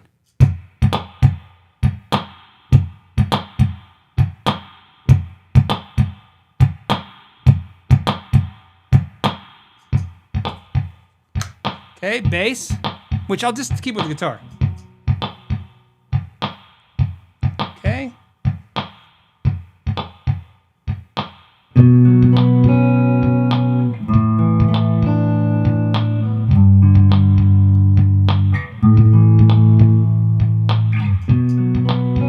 Okay, so that is how I would loop that.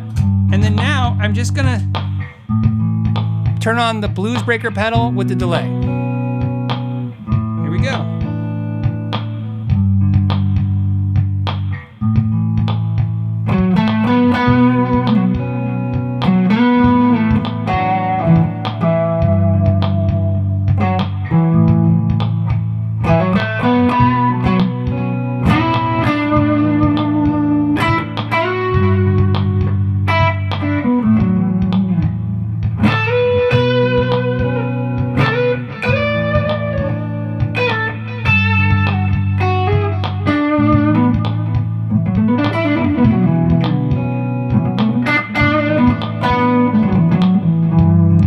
Coil split. This is the neck coil split.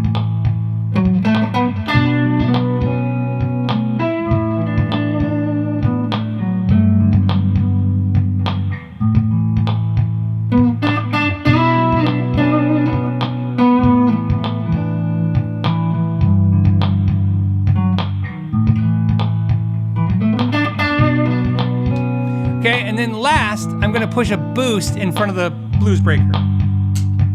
Just to show you that.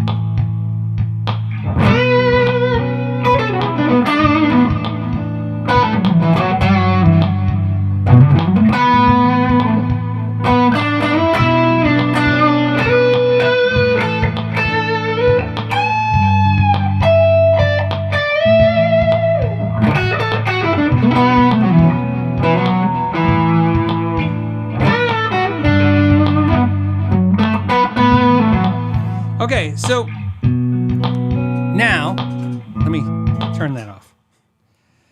So to me, switch to main camera. There we go. To me, it's not about a, like, this is a great guitar. It's the best sounding guitar ever. To me, it's like, see how versatile having a switching thing is?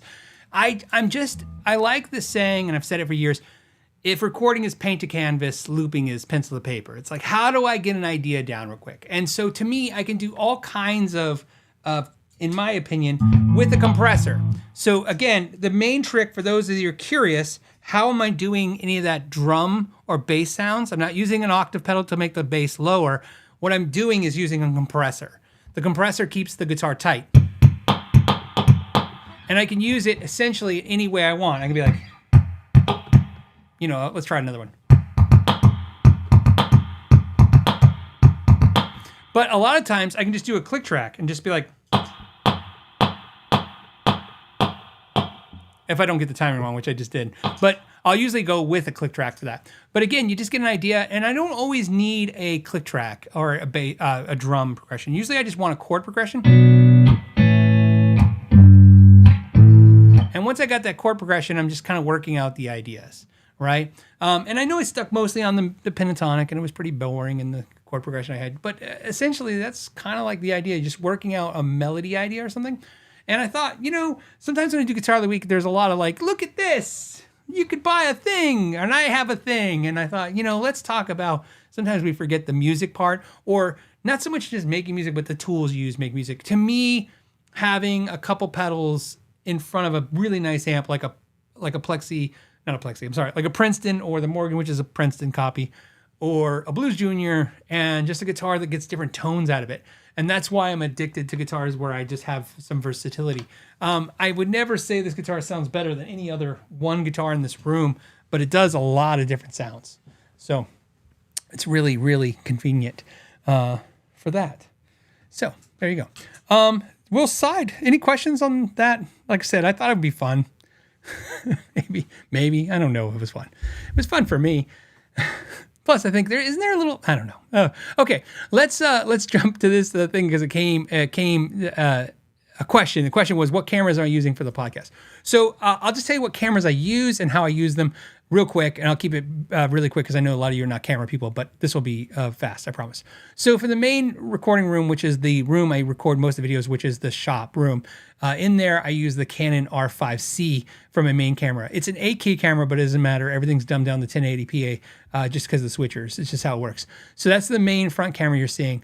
Then what happens is I have a few Canon R6s, which are mirrorless cameras. And then I interchange different lenses depending on what video I'm doing. Because a lot of times my lenses had more to do with the fact that the camera's out of view and I need a close-up shot. So I'll use a fixed lens, or sometimes I'll be using an adjustable lens. But again, it's usually just to get stuff stuff that's far away looks like it's close because I don't want the camera fully in shot. No matter what I've done over the years, as much as I like those, and I like them as much as the Sonys and stuff, I just pick the Canons because I like their lenses.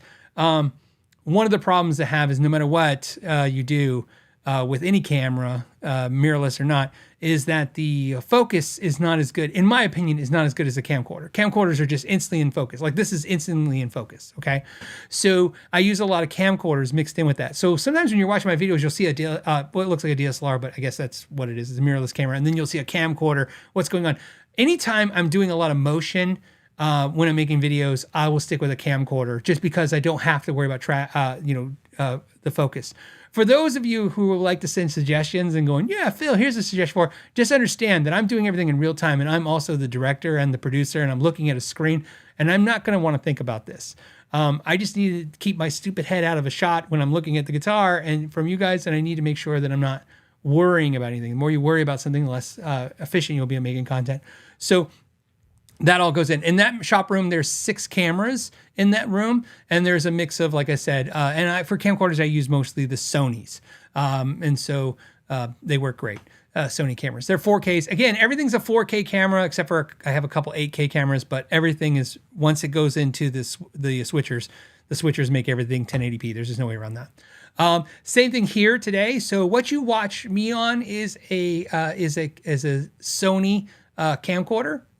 That's what my camera is here today. The reason I do that for you guys because I love you guys. Because if you use a DSLR camera, which will look a lot crisper and you will make it look a little better, it's really hard because I'm super close to the camera right now. I'm to give you a reference. Like here's my hand. Right now I'm touching the camera.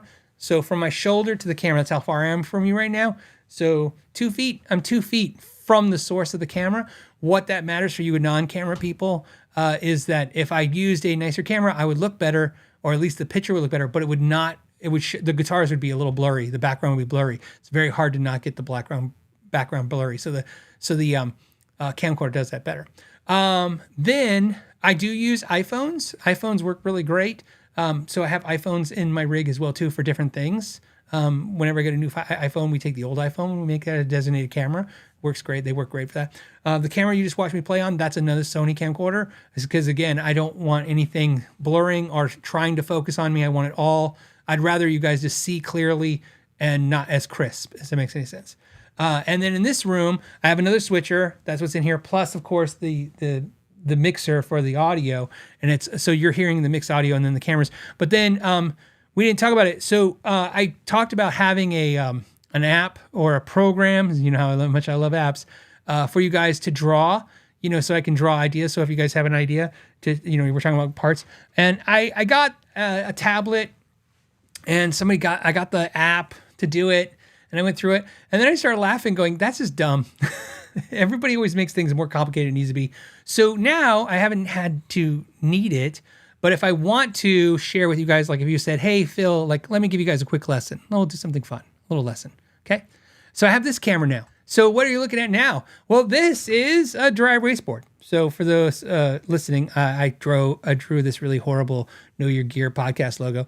That's it. This is my new high-tech dry erase board. So let me share something really fun with you guys. What can I share with you guys? Let's do this. I'll draw this. I'm going to draw a 3-way switch. Okay, so think of it like a 3-way Gibson switch. I'm drawing this. You're going to learn how bad my drawing abilities are. I have none at all. So it looks like a potted plant. So this is a Gibson 3-way switch. And I'm going to make it look like this. Okay, and a little fun thing for you guys. Go to this. We'll do Okay. All right. So what are we looking at? Well, what we're looking at here is 2 pickups. Okay. So I'm showing you why I'm using the dry erase board. So I can illustrate something, you guys. Something I was like, yeah, I don't think people understand 3-way switches the way that I think that you need to. Okay, so here we have 2 pickups. The pickups go to the 3-way switch, and then the output of the 3-way switch goes to, let's say, a volume pot, and then to the output jack. Okay, so this is the output jack, and then of course there's a ground. That's the sound symbol for ground. So we have a wire to ground. Again, this isn't like I'm drawing a schematic. I'm just drawing a picture. Like, okay, so I thought I'd share with you guys. So here's what's funny. A lot of times when you guys look at the switch, you're trying to figure out, when you look at a switch that is, it's got 2 arms like this, and there's 2 little things, and they go like this, and then the centerpiece. And a lot of times when you throw a switch, let's say you throw it this way, you're trying to figure out which pickup it's selecting. And the best way to look at switches is to understand that a 3-way switch does not select a pickup and send it to your output. A pickup switch always sends both pickups out to your output jack. In other words, both pickups are always on, so to speak, and they're always going to your output jack. And then the switch actually turns one off. So think about this. In the middle position, it's both pickups on. And then when you throw the switch, you're not turning on a pickup, you're turning off one pickup. And so when you look at a switch, you'll always see like 2 contact points. It'll look like these little things here. And so when they're touching like this, they're making a connection. I hope this all makes sense. So they're making a connection.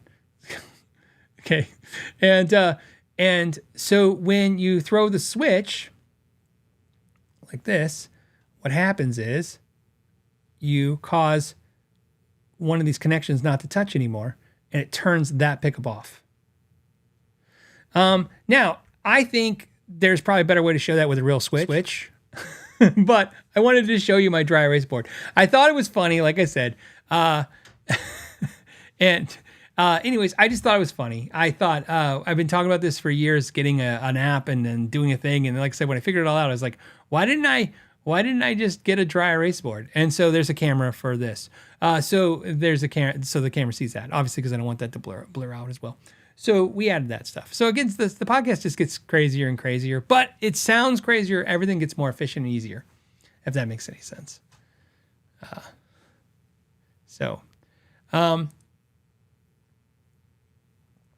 right. It's funny. Oh, this is interesting. See, I learned stuff on the show too. Tony G says, Phil's been watching too much Rick Beato. I have to tell you, I'm assuming that he uses a dry erase board. That actually makes me feel really good. Because I think he's a smart guy. I have seen 2 Rick Beato videos in my whole life. I saw the one where he ranted about dongles, which I thought was great. And then I saw one, you know what? Maybe 3, because I did see one where he went on a rant about like hit songs. There was guitar and hit songs now. I tried to get my daughter to watch it. She wouldn't watch it. And then I saw one of his, and I believe he interviewed, was it Nuno Bencourt? So you hear it a lot from YouTubers. Like, I don't watch other YouTube. I don't get a chance to watch any channels. Here's the deal. And podcasts, if you have a podcast, I'm probably listening to your podcast because your channel, I'm putting that in the background. So like I'll listen to 60 Cycle Hum, and I'll listen to Steve and Phil talk on, and I'll best it up. I always think that's 40 Cycle Hum. Is that 40 Cycle Hum? Somebody said I said it wrong last time. I probably did. 40 Cycle Hum. I'll listen to Dylan Talks Tone again sometimes. Just again, anything that I can have playing in the background when I'm working. But like watching stuff, it's really tough to put time to it because I'm usually doing something else. So, yeah, Nella says Will Gelvin used to use a whiteboard. Yeah, he used to put it on the wall. So you guys know what you're seeing here is this. That's what you were just looking at. For those listening later, this is just a little whiteboard. I have a ton of these now. So you just set them here. So you're looking at a little one. So I thought it'd be really cool. So I can share it this way too. That's why I wanted to do it. So if I was drawing on it, I could also go here. Here's how it works in case it wasn't working. So just really, really cool. Amanda says 40 watt podcast. That's why. It's 40 watt. See, this is why I'm getting tricked up, right? It's 60 cycle hum and then 40 watt podcast. And I'm always flipping the cycles and the watts. So all I know is this. Every once in a while, Steve says, Phil, and I go, me? I look because I've talked to Steve before, so I'm thinking like he's saying my name and he's talking about the other Phil. All right. Nuno is amazing. Yeah, somebody said Nuno, he is amazing. Somebody says, can you draw a picture? I cannot draw, but I wanted to be able, sometimes when I'm working out these ideas with my hands in the show, I'm like, I need something else. So I needed to add another camera for that. So that explains why. Shane says, is it a three-way switch or a Gibson switch? It wouldn't really matter. The Gibson switch would be taller. In some cases, a longer switch, but essentially the construction works the same in those type of switches. And a box switch would work a little differently, and then, of course, a blade switch a little bit differently. Let's go to Grumpy Mike Guitar says, how often do you use a capo, and do you use one more for acoustic than you do electric, or vice versa? I don't use a capo for anything. If I use a capo, there's a real reason why I would use a capo, and then there's the sometimes every once in a while I probably learned a song where I go, oh, you capo this fret and you do that. That's very rare. So unless I'm learning a song specifically, which once every 2 years I probably use the capo for a song, maybe once a year to be nice. Other than that, I use a capo mostly for doing setups on guitars and stuff. I use the capos for restrings, and when I say restrings, like if I'm taking strings off the bridge, you've seen videos where I've used capos for repair work. I'll use capos more for repair work. I don't use a capo very much. No personal opinions about capos. Don't consider them cheating. I don't consider it anything. I don't have an opinion for or against the capo. I just don't use it myself because I don't play a whole lot of things that need capo. If I'm I can tell you right now, 90% of the time, if I'm using a capo song, I'm learning some kind of country song, and the country songs, they always seem to capo the guitar up. So that's kind of when I use it. Alex says, hey, can you recommend a Tone Bender MK2 clone? No.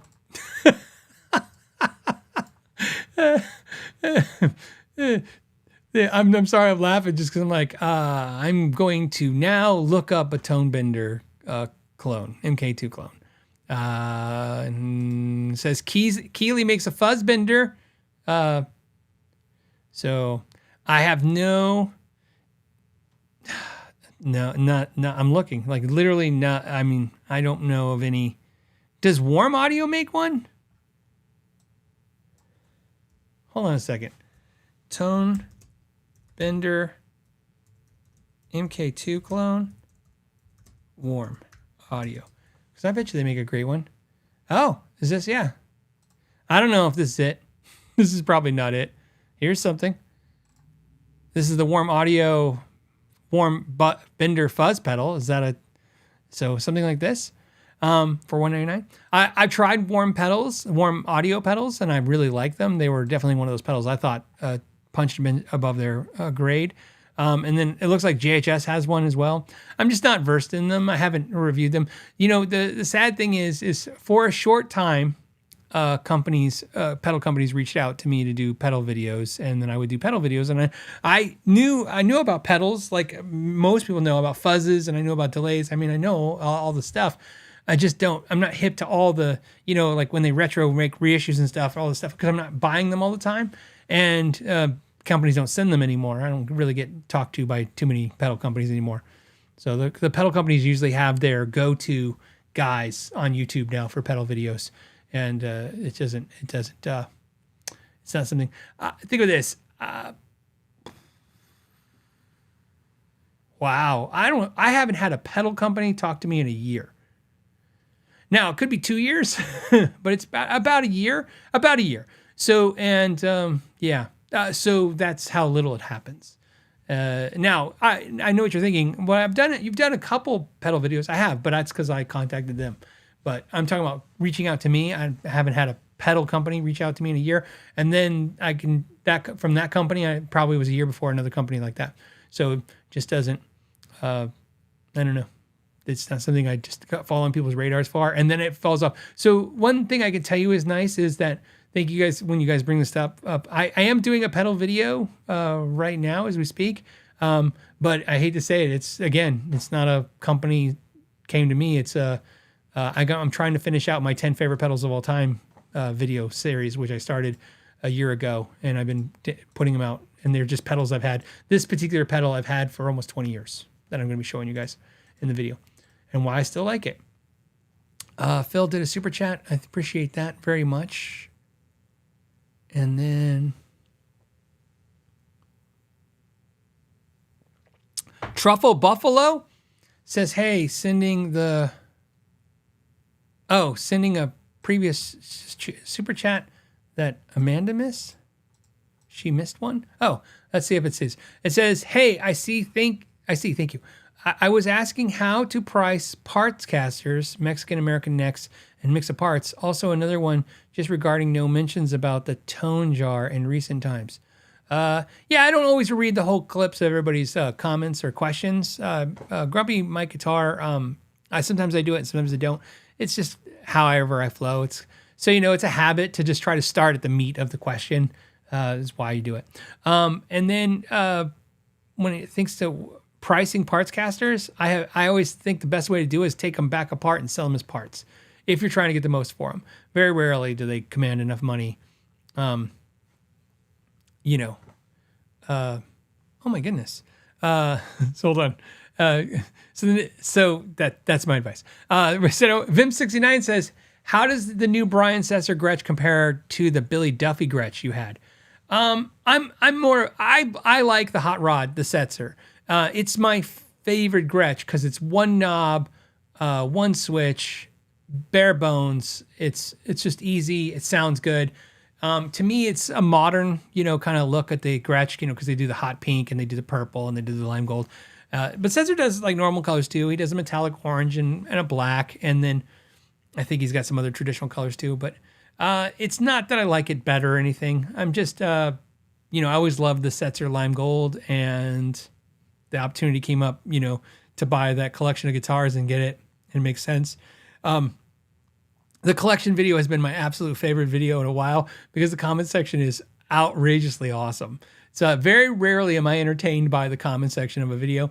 And it's one of those things where, when I do a video, you have to edit and you have to decide what goes in the video and what comes out for flow purposes. And I tend to believe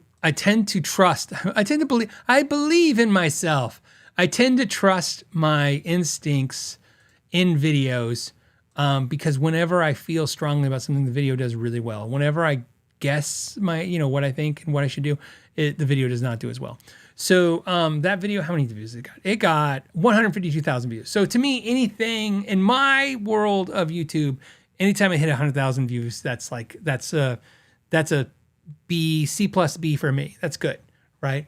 It kind of like, YouTube grades you kind of too, and they tell you like that video did bad, this video does good, and this video is doing okay.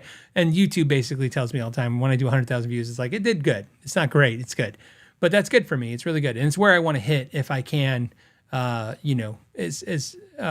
paying myself for doing the videos and stuff. That's usually where my break even hits for me. And in that video, obviously there was no break even on that because that was a lot of money for that gear. But what's funny was I was like, I think I'm going to work it and work the flow. And because of that editing, there's some piece of information they're missing from the video. And I've really enjoyed how people have guessed all the numbers, all the things. And I thought, I never thought it would be so extreme. Everybody's opinions. Some people absolutely hate those guitars. Some people love the guitars. The Setzer was, like I said, it was an opportunity, just like some other ones I've done, where I'm like I've explained before. It's just I can't at this point. I don't know how to justify buying anything anymore. It's tough. I got to come up with a good reason. I got to really want it, really, really bad. You hear it all the time, the cliche, my dream guitar. I bought my dream guitar. My wife bought it for me, the Ibanez Universe. That was the guitar that I always thought I wanted more than anything. And it's very nice. I'm very excited to have it. And I've been thinking about making a video about it, talking about the highs and lows of wherever it is. But the point is, that's the Holy Grail guitar. Once you get the Holy Grail guitar, you think, oh no, you'll just go on your next dream guitar. No, I kind of realized now I don't have dream guitars. There's just guitars I really like, and I want to play them, and guitars I don't care as much for, and that's where it comes down to. It was very therapeutic to get that out of my system, I think. Red Eye Bloom says, new guitar day, breathe love, ECO acoustic. Do you have any recommendations for humidity, dry weather, fluctuations while stored in a hard shell case? I live in Ohio. So for humidifier packs, there's a bunch I like. Personally, I like the Dimarzio ones, the gel packs. I think they still make those. Let's double check that. As I've told you. Dimarzio gel pack. Dimarzio. And it would be helpful if I could show you. Humidipack. There it is. Humidipack. They still make them. There's a lot of great ones out there. These are the ones I've used and I've had great success with over the years. Something like this. Here's the Humidipack. It maintains automatic humidity control for $24.99. I like this. I like them. This is what I use when I use a pack like that. If I don't use that, I use the cheap little clay cup looking things, but I don't really use those very often. I use the Dimarzio ones. That's it. Nothing really super exciting. I don't use anything. It's more of a, and so to be honest and clear, it's more of just I like the Dimarzio products and I started buying those and then I started using them and that's what I've used. So that's what I recommend, but I don't have any strong feelings. So if somebody has some other thing, they're like, oh, Phil's missing the latest, greatest, coolest thing. They might, that might be good advice too. I just, like I said, this is what I've used. And I tend to, when it comes to things, like I said, like wall hangers, guitar stands, cables, stuff like that, I tend to find something I like and stick with that. It's not like guitars and pedals and amps where I'm always looking for the newer, shinier object. I'm really don't want to be messing with that kind of stuff. Guitar polish is not something I want to change all the time. Because again, it's to me, it's not something that's super important to me that I try the newest thing. And I really want to make sure that what I'm using is something I trust. Shane says, hey, when I roll back the tone on my Charvel Pro Mod DK24, I lose heaps of output volume. What can I do to make that more like my Les Paul where I can roll the tone right back and the volume isn't affected? So one of the things you can do is definitely, besides assuming that you don't have any wiring issues with that tone control, a capacitor would make a massive difference in that. I highly recommend just going with an orange drop. It's my absolute favorite capacitor for the opposite reasons of what usually the internet says. Everybody on the internet's like, capacitors are capacitors, and then some of them are like, buy these expensive, crazy ones. I like orange drops because I think they're good quality, and I think they're relatively inexpensive what they are, although they're like $6. I think that's what an orange drop goes for, right? So orange drop cap. And StewMac's going to be on the high side, and they're charging $5.25, and you can go here, right? So, and you don't have to buy it from StewMac. You can get it from Amazon or wherever. This is what I use. This is what I swear by. I like it. I've tried all the other super duper ones. I have lots of those crazy, Bumblebee ones and all the ones. Sorry, I'm just getting situated. All the ones. There's all the amazing ones, and they're all cool. But I just use orange drops. You can use cheap ones. They probably work just as good. I just like orange drops. To me, $5 isn't the biggest investment in the world to put into a guitar to know that it's going to sound good and work good, and that's why I do it. But it's still, to this day, capacitors are one of the things that always remind me how crazy the internet is and the guitar community is as a whole. It's one of those things where it's like, so I've watched people lose their mind over $3. I'm like, yeah, it's a capacitor. How much? $2.99. Like, $3? That's ridiculous. I can get a bag of 100 of those for $3. And they lose their mind. I'm like, really? Is that a thing to be upset about? And then literally the next person you come across, you're like, these are $3. Like, oh, that's cheap junk. You got to get this one. It was literally only made from 1945 to 1945 and a half by 3 Russian defectors. And it was... and they can't even make it anymore because it gives everybody around it cancer. And literally right. So it's always funny how it goes to the extreme, right? So that's why I just decided I like orange drops. It's my information is now very dated. It's been about 8-10 years since I did a capacitor shootout. I did a whole capacitor shootout, and that's what I learned from that. Was like, yeah, I like the orange drops. They're fine. So, Damien wants to know, hey, Phil, we're going to solve the internet's question right now, the whole question. It says, hey, Phil, there's a big difference between, let's be clear, he's not telling, he's asking, is there a big difference between a hand-wired amp for a Princeton reverb and a normal 65 Princeton reverb. So I have the hand-wired 64 right there that I'm pointing right now. That's the hand-wired Fender Princeton. I have the 68 and the 65. I have a problem. It happens. It could be worse. Like I said, there's worse things you do with your time and your money. Of the three, which one do I think is best? The 64 sounds best. What's interesting is somebody's going to say it's the speaker. That's probably true. Keeping in mind that I like that speaker the least, the 64 speaker the least, the one that comes with it, the Jensen. I did some swapping of speakers in the amps, and it's funny. I'm like, the 64 I like the best, but I like the speaker the least. If that, I know I just said that. But here's the real thing. From my experience, if you told me I could only have one Princeton, I'd probably pick the 64. As you know, I'm a huge fan of my 68 because it's a little bit more compressed and a little darker sounding, and just a lot of things appeal to me. But I kind of feel like the PR12, the Morgan now solves a lot of that. It's just the way it sounds. It does a lot of the bigger, boomier, compressed sound. So if I only keep one Princeton, it'd be the 64. Now, if you said, no, Phil, you can only keep your 65, would I be upset? Not at all. I wouldn't even care. The 64 is better, and it's better in the way that I've talked about in the past, which is I bought the 64, and then I go, this is better. But I would have never missed the 64 if I didn't buy it. And that's a lot of thing with high-end gear. High-end gear, people go, oh, it's over, it's BS, it's not real. And some people are like, no, it's amazing, you don't know. And what I've kind of really come to the conclusion is I could argue, or I'm going to argue, that a lot of high-end gear is better. It sounds better. It does something a little better. There's a little bit more something there. A lot of times, some players can't hear it. That's fine. But we're talking about the players that can hear it or feel it, or at least they think they can hear it, feel it. It doesn't matter. It's there. And here's the proof in that, or not so much proof, but here's the validation of why I tell you this. It'd be one thing if somebody said it and then everybody regurgitated what they said, but a lot of players come to the same conclusion, never interacting with anybody else. They go, wow, that thing has a lot of fuller sound, or the harmonics are a lot richer. They didn't have to hear anybody to say that. They just hear it. But here's where it gets interesting. Not only could I argue, again, I will because I'm going to, that the 64 in my mind is, to my ears, I prefer it over the 65 Princeton.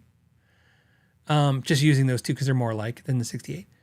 I would say, honestly, that if I never heard the 64, I would have never wanted for anything more than the 65 Princeton.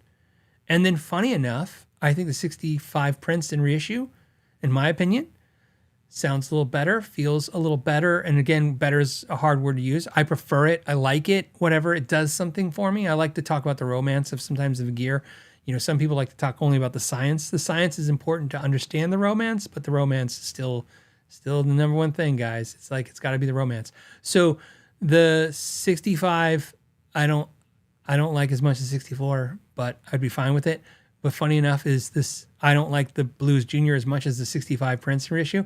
But again, if I never played a 65 Princeton, I had a Blues Junior before my 65 Princeton and my 68, and I thought the Blues Junior was amazing. And it was never a case of, I hate this Blues Junior, I wish it was better, I'm going to find something better, and then I get something better. It was always like, this is great. And then one day you plug into something else, you go, this is better, this is better. And then if you buy better, it's hard to go back down, right? It doesn't make any sense. The 64 is a good example. I bought this used, and I paid for it, and if I sold it right now, I'd get what I paid for it. But why? I already like it better. So to answer your question, the hand-wired thing, I always say this, and I love saying this.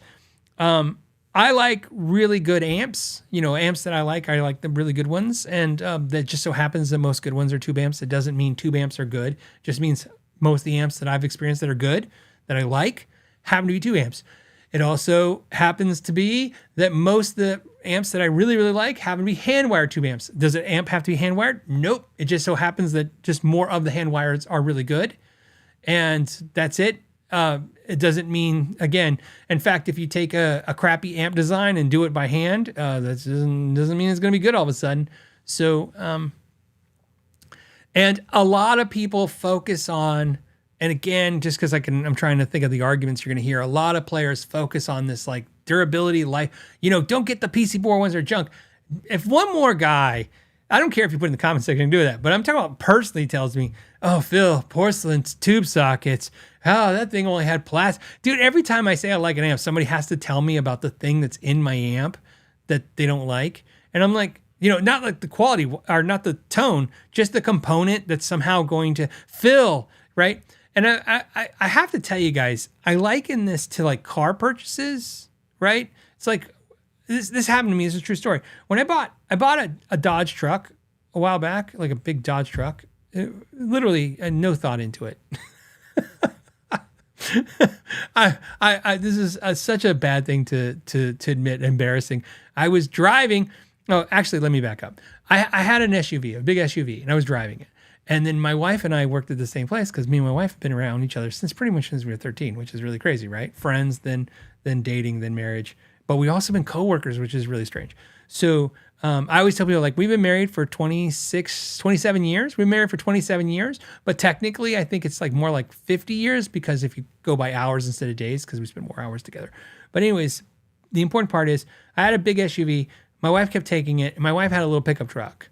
And I didn't like her truck. And I was always driving her truck and not my car. She always took it. And she always said, like, oh, I'm going to lunch with the girls and I need your car. And I'm like, oh, and then I was driving this truck and I'm like, so one day driving home from work in this little truck, I saw this dealership and I saw this giant, I'm not exaggerating, V10, what a dumb person I am, Dodge truck that reminded me of the movie Twister. It was a red one. It was like, just looked like that. It was huge and it had big tires, right? And I saw it on the side of the road and I just pulled in to look at it and I went and looked at it and then I bought it. I remember I bought it and then the worst part is I had to call my wife and I know what you're thinking and tell her that, no, I had to call her and go, hey, I need you to bring the title of your truck to the dealership because I just traded it for this Dodge.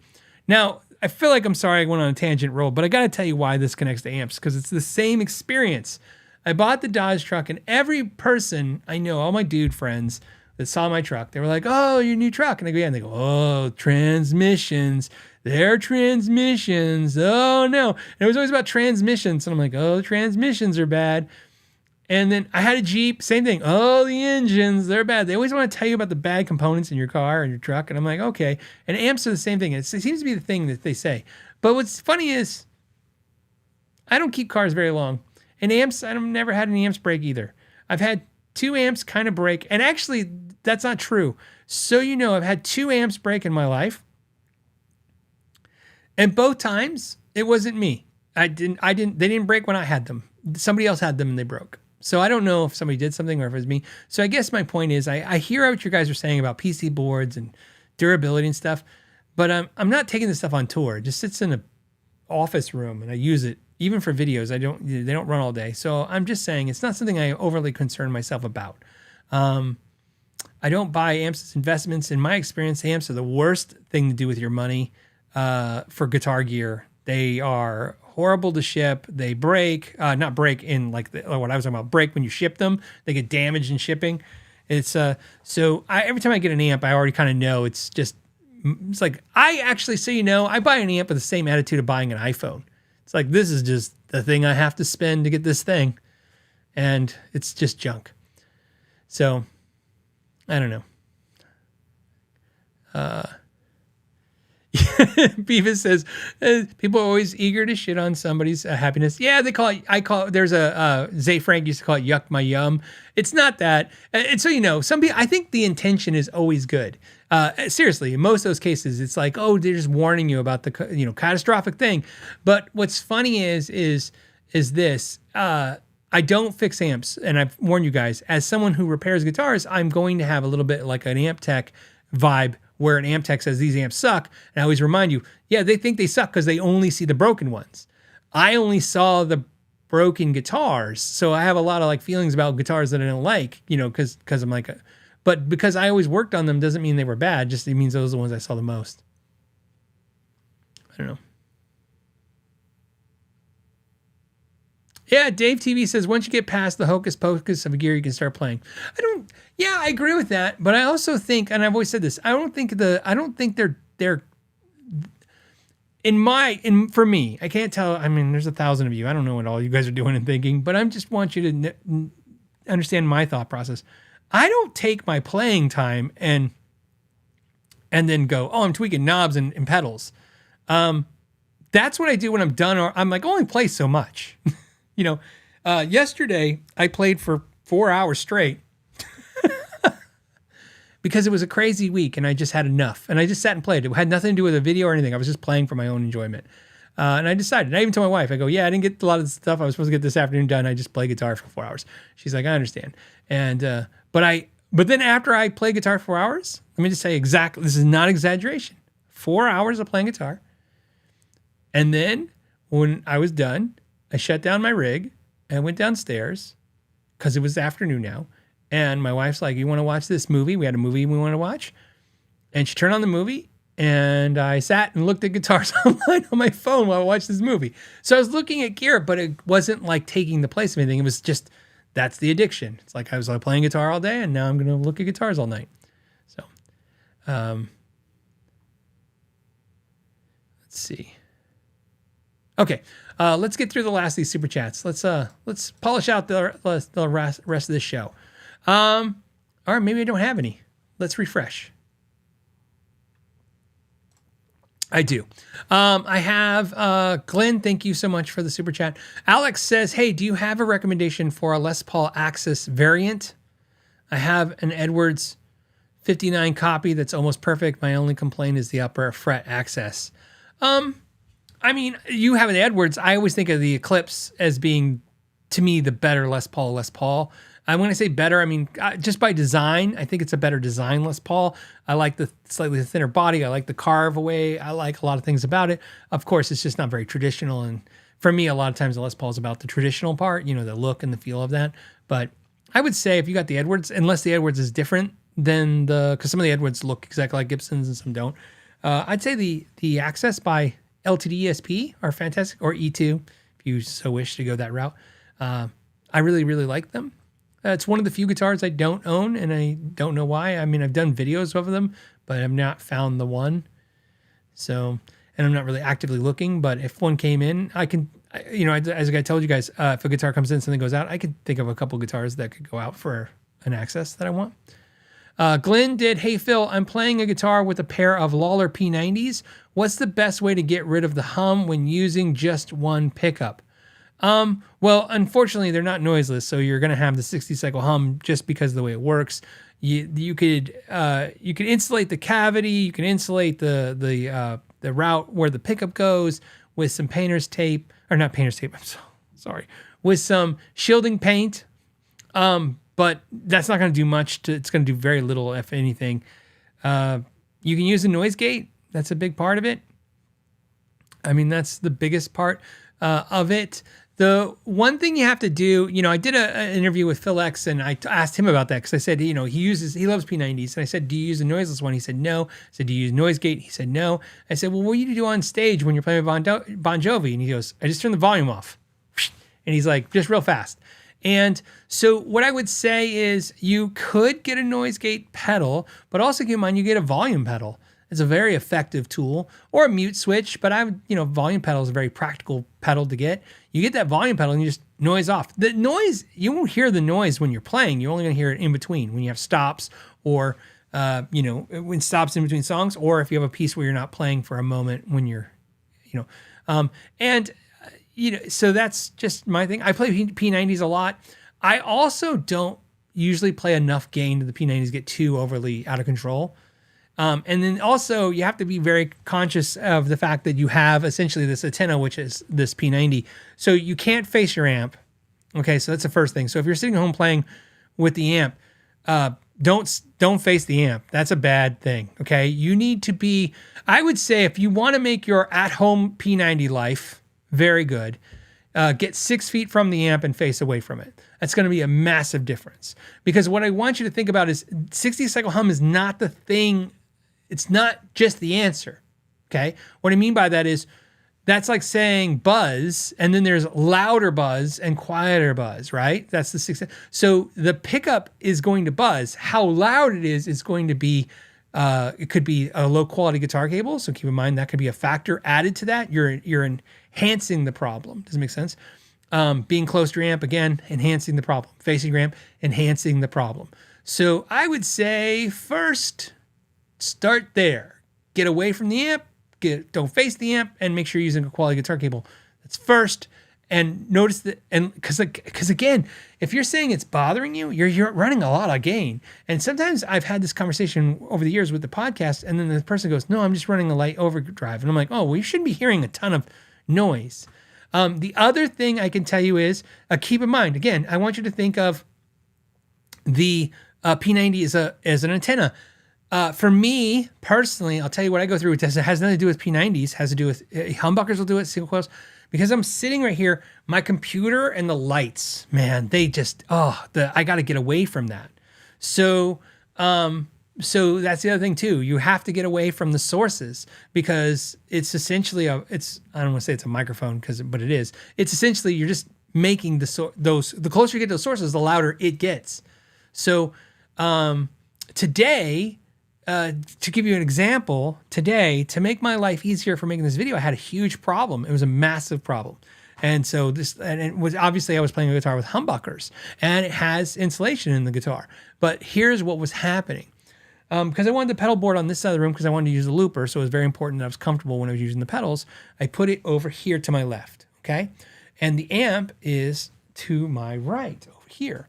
And so what happened was I ran the power cable from the pedal board and I plugged it into the power strip that powers these lights, the side lights, and all these cameras and the mixers. And I ran the output cable of the pedal board through the back of my desk to the amp, and it was buzzing like crazy. It was so loud. It was humming and buzzing, which is, humming that was buzzing. And so what I had to do was unplug it and plug into a power supply that was over on this side of the room. So separate the power supply from all the equipment that was here. And that cable that had to reroute, which is why I have a rug now here. I put a rug in this room. It doesn't make any sense because I have carpet, but I put a rug in this room because I'm running cables all the time like that light, and I didn't want the look of the cables, so I just run them on this rug. So the cable that you see today is running underneath this rug to the amp. So I had to get the cable away. So I want you to think like that. Get this microphone, this antenna of yours, away from sources and see if that fixes it. And then if that doesn't do it, noise gate, volume control pedal, volume, those things will help too. So you'll see,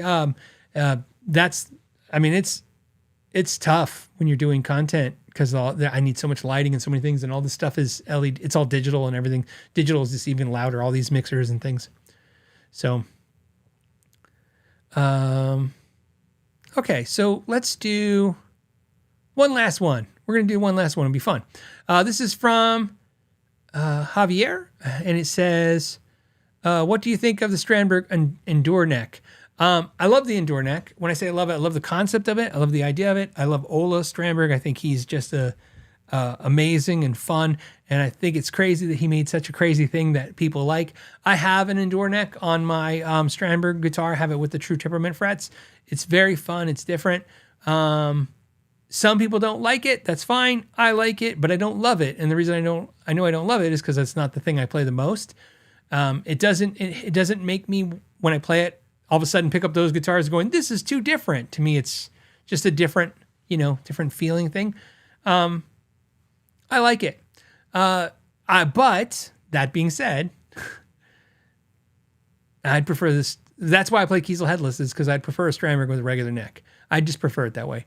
I think the Endure neck is like my buddy Matt. If you've seen Matt on the channel, he's been on the show, hasn't been in years, but he did the video where he played his Strandberg versus my Kiesel, because I bought a Kiesel and he bought a Strandberg, and we did a video where we compared them. And he's a masterful player. He plays he can play Yngwie like it's no problem, but he mostly plays like Eric Johnson-y kind of stuff.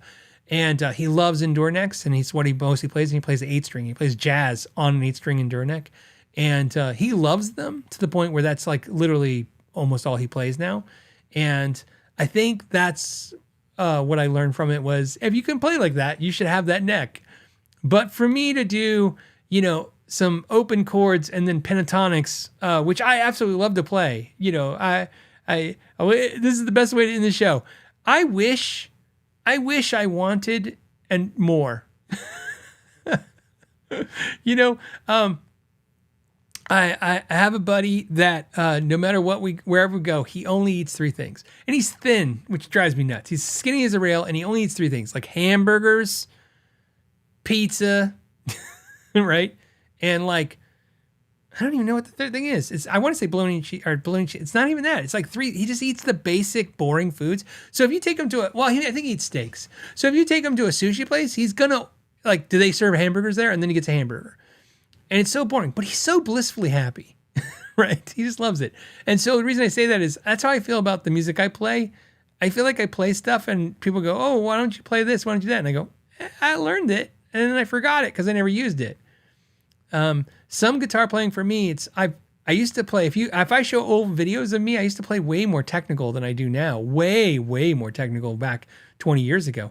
Because I was keeping up on it all the time. I was playing it all the time. I used to be in a very, very technical band as a guitar player, and it was very stressful. I did not enjoy it at all. In fact, what happened with that band, I love the band, but I left the band, and then one of my best friends, who was a better guitar player than me, I convinced him he should join the band and replace me. So when I left that day, I said, hey, I'm leaving. You should audition my friend. And they were like, oh, he's amazing. And when I left, he goes, these guys are great. I said, oh, so great. I said, it's too much for me every day. I used to have to warm up an hour every day just to go to band practice to be on top of those guys. And I was the rhythm guy, the lead. It was so I'm just saying, I like playing it. I like it, keeping it dumb and simple. It's fun for me. I think that's what 20 years as a bass player did. All right. On that note, I want to thank you guys for hanging out this Friday. And I hope you guys have a fantastic weekend. Play some guitar, maybe look at some guitars and then play some guitar again. And I just want to thank you guys for joining me this Friday. And as always, have a great weekend and know your gear. The Know Your Gear podcast. Today's episode of the Know Your Gear podcast is brought to you by Patreon members, channel members, and viewers who like and subscribe. Thank you